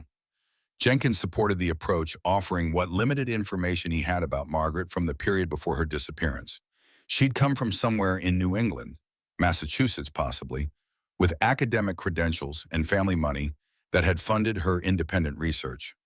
Unmarried, no children, probably in her late 30s or early 40s when she purchased the farm in 1972. That would make her well into her 80s now if still living. Harold contributed additional details gleaned from Betty's church connections. Margaret had occasionally attended Methodist services during her time in the community, though not regularly enough to form close relationships. She had mentioned a sister somewhere in Vermont or New Hampshire during one church social and had once been overheard discussing Boston University as her alma mater. These fragments provided starting points for investigation. Emily contacted Boston University's alumni office requesting information about geology graduates named Margaret Sullivan from appropriate graduation years. Blackburn leveraged legal databases to search property records, tax filings, and public documents that might trace Margaret's movements after selling the farm. The search consumed Emily's focus for days, conducted in parallel with ongoing farm improvements and regular interactions with county inspectors monitoring their custody arrangement compliance. The boys settled into school routines, made tentative friendships, and spent weekends helping with age-appropriate maintenance projects around the property. Life achieved precarious normalcy, even as the larger conflict with Prescott simmered beneath daily activities. A breakthrough came unexpectedly through social rather than official channels. Betty Parker, who had embraced the search with grandmotherly determination, discovered a connection through her church's national organization. A retired minister in Burlington, Vermont, remembered a Margaret Sullivan who had attended his congregation briefly in the early 1980s, a former geologist who had experienced some professional difficulty in her previous location. He had lost track of her when she moved to assist an ailing sister, but recalled the sister lived in a retirement community near Brattleboro. This thread led to the Oakwood Senior Living Center, where administrative staff confirmed that a Margaret Sullivan had indeed resided from 1992 until her death in 2017. The administrator, initially hesitant to provide information, became more forthcoming when Emily explained their connection to Margaret's former property and research. Her niece still visits occasionally to maintain the memorial garden we planted in Margaret's honor, the administrator shared. Mary Callahan lives about 20 miles from here. Lovely woman, very devoted to her aunt's memory. Within hours, Emily had located Mary Callahan through local business registries, owner of a small bookshop specializing in natural history and scientific texts. A phone call established immediate connection, Mary's initial wariness transforming to keen interest when Emily described finding Margaret's hidden laboratory and continuing her geological investigation. Aunt Margaret would have loved knowing someone finally took her research seriously. Mary's voice conveyed decades of protective indignation on her aunt's behalf. She never stopped believing in her findings, even after being professionally destroyed for them. Kept all her original notes and data, though she never published again. The conversation yielded critical information. Margaret had indeed documented substantial evidence of a kimberlite pipe formation on the farm property, including preliminary diamond samples similar to those Emily had discovered. Her findings had initially generated academic interest until Prescott Mining intervened, leveraging connections to discredit her work as methodologically flawed and her samples as salted, artificially introduced rather than naturally occurring. The professional humiliation had been compounded by escalating pressure tactics, property tax reassessments, spurious litigation threats, vandalism of research equipment, even anonymous communications suggesting criminal consequences for fraudulent mineral claims. Eventually, Margaret sold the property for a fraction of its value to escape what she described in private journals as a coordinated campaign of destruction. Most significantly, Mary confirmed that Margaret had preserved comprehensive documentation of her original research, geological surveys, and sample collections. Materials never publicly released but meticulously maintained until her death. These archives now resided with Mary, who had protected them out of family loyalty without fully understanding their scientific significance.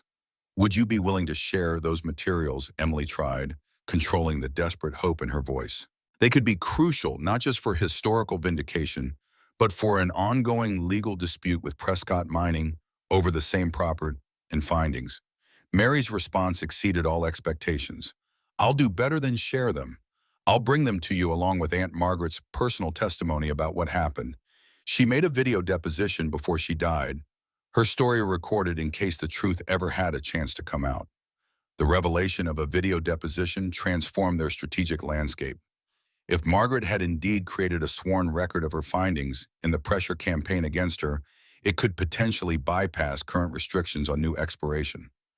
Historical testimony about previously documented deposits might not violate the restraining order against new excavation activities. Blackburn confirmed this possibility when Emily called to update her. Pre-existing documentation from the original researcher would constitute historical scientific evidence rather than new exploration data. Prescott's attorneys would fight its admissibility, but it creates a parallel track while the environmental review proceeds.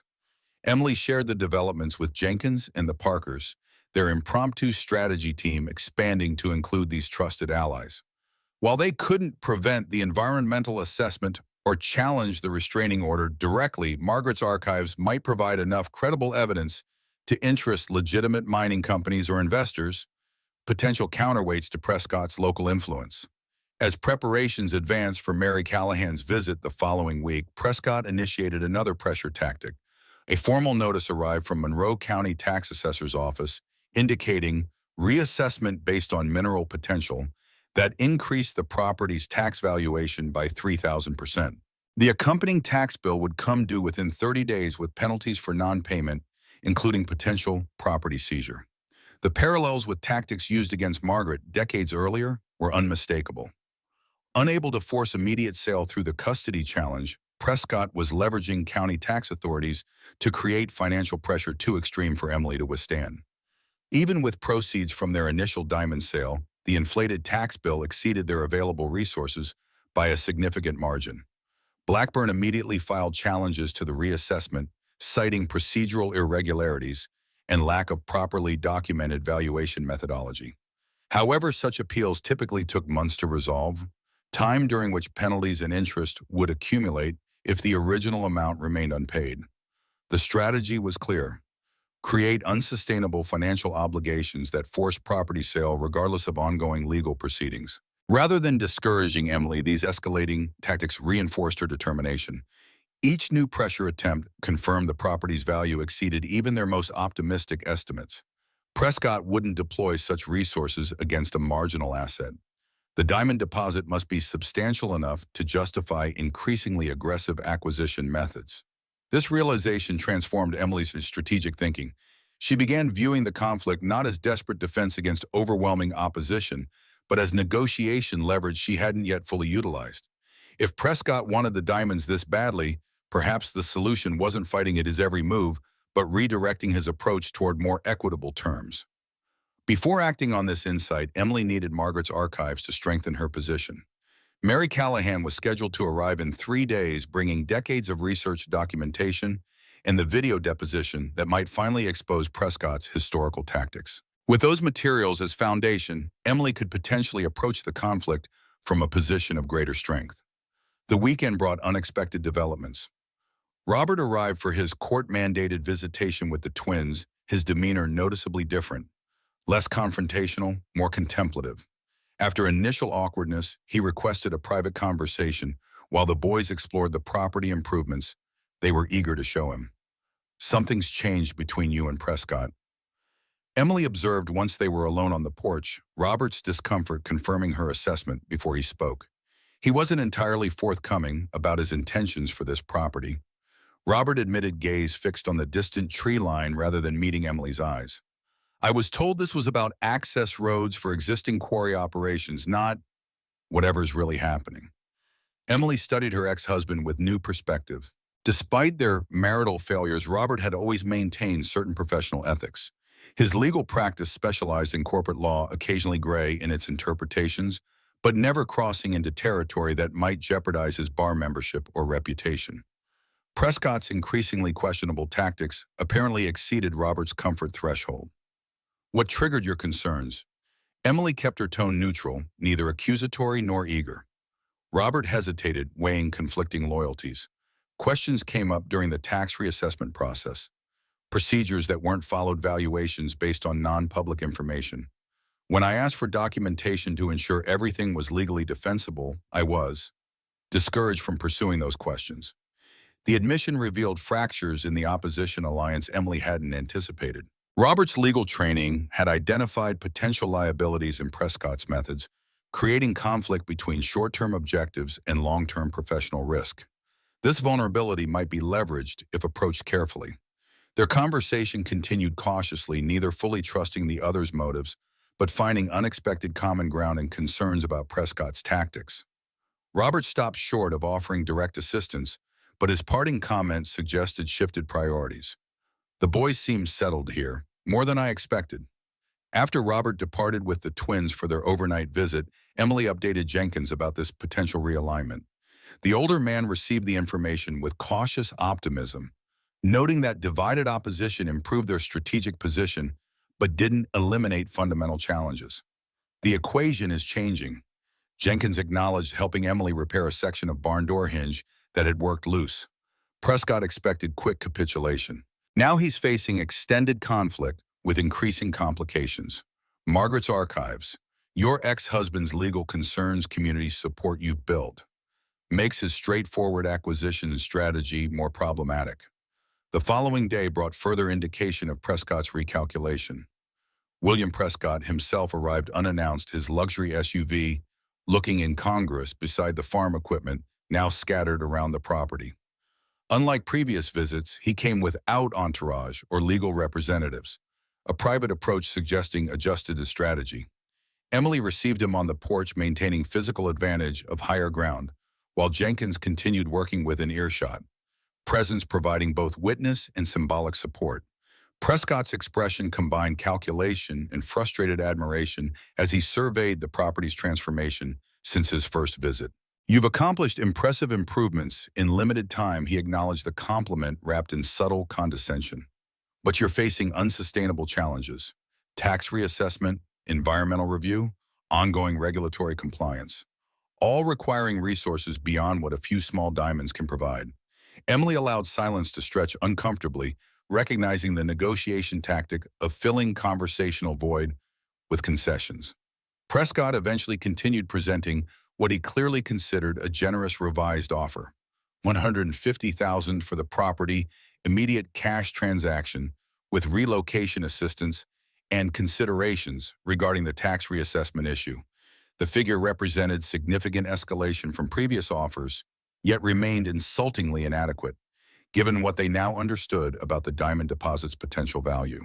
More revealing was Prescott's body language, tension beneath practiced confidence, suggesting pressure beyond simple acquisition strategy. Something had changed in his timeline or circumstances, creating urgency where previously he had projected patient inevitability. Margaret Sullivan's archives arrived tomorrow. Emily responded finally, satisfaction flickering at Prescott's poorly concealed recognition of the name, including her video deposition about your father's tactics 40 years ago. Perhaps we should delay serious discussion until all relevant historical context is available. The calculated reference to Margaret's documented testimony visibly impacted Prescott's composure. Whatever history existed between Sullivan and Prescott Sr., it clearly contained the elements the son preferred remain buried. Emily had identified a pressure point she hadn't anticipated: potential personal or corporate reputational damage beyond simple resource acquisition challenges. Prescott recovered quickly, his expression hardening into more authentic hostility than his previous diplomatic facade. "You're making a significant miscalculation, Miss Wilson. There are realities about mineral extraction you're not equipped to address: regulatory complexities, capital requirements, operational logistics. Even if everything you believe about this property is accurate, you lack capacity to capitalize on it." Emily recognized the shift from negotiation to intimidation, a tactical retreat signaling temporary advantage. Rather than defensive response, she chose minimal acknowledgement, a simple perhaps that neither conceded his point nor extended the confrontation. The non-committal reply clearly frustrated Prescott, accustomed to eliciting either capitulation or emotional reaction he could exploit. After Prescott departed with promises to revisit discussion when you've developed more realistic perspective, Jenkins emerged from the barn-weathered face creased in reluctant appreciation. "You rattled him with Margaret's name. Old wounds there deeper than business. His reaction tells us he's vulnerable to whatever testimony she recorded, not just financially but personally." This insight crystallized Emily's evolving strategy. The conflict with Prescott wasn't simply resource competition, but legacy confrontation. His family's historical tactics exposed to contemporary scrutiny. Margaret Sullivan's documentation might provide leverage beyond its direct evidentiary value, targeting reputational concerns Prescott valued alongside financial objectives. As sunset painted the farmhouse in golden light, Emily stood where Margaret had stood decades earlier, a woman scientist facing powerful interests intent on discrediting her discoveries and claiming her research. But unlike her predecessor, Emily wasn't isolated. Community surrounded her, legal representation defended her, and tomorrow Margaret's own voice would reach across time to provide the evidence they needed. The diamonds beneath their feet had waited millions of years to be discovered. They could wait a little longer while justice finally aligned with geological truth. Emily watched her son's bus approach the end of the driveway, returning from their visit with Robert. Whatever happened with Prescott, with the diamond deposit, with their uncertain future, this moment contained everything that mattered: her children coming home to the place they had helped create together.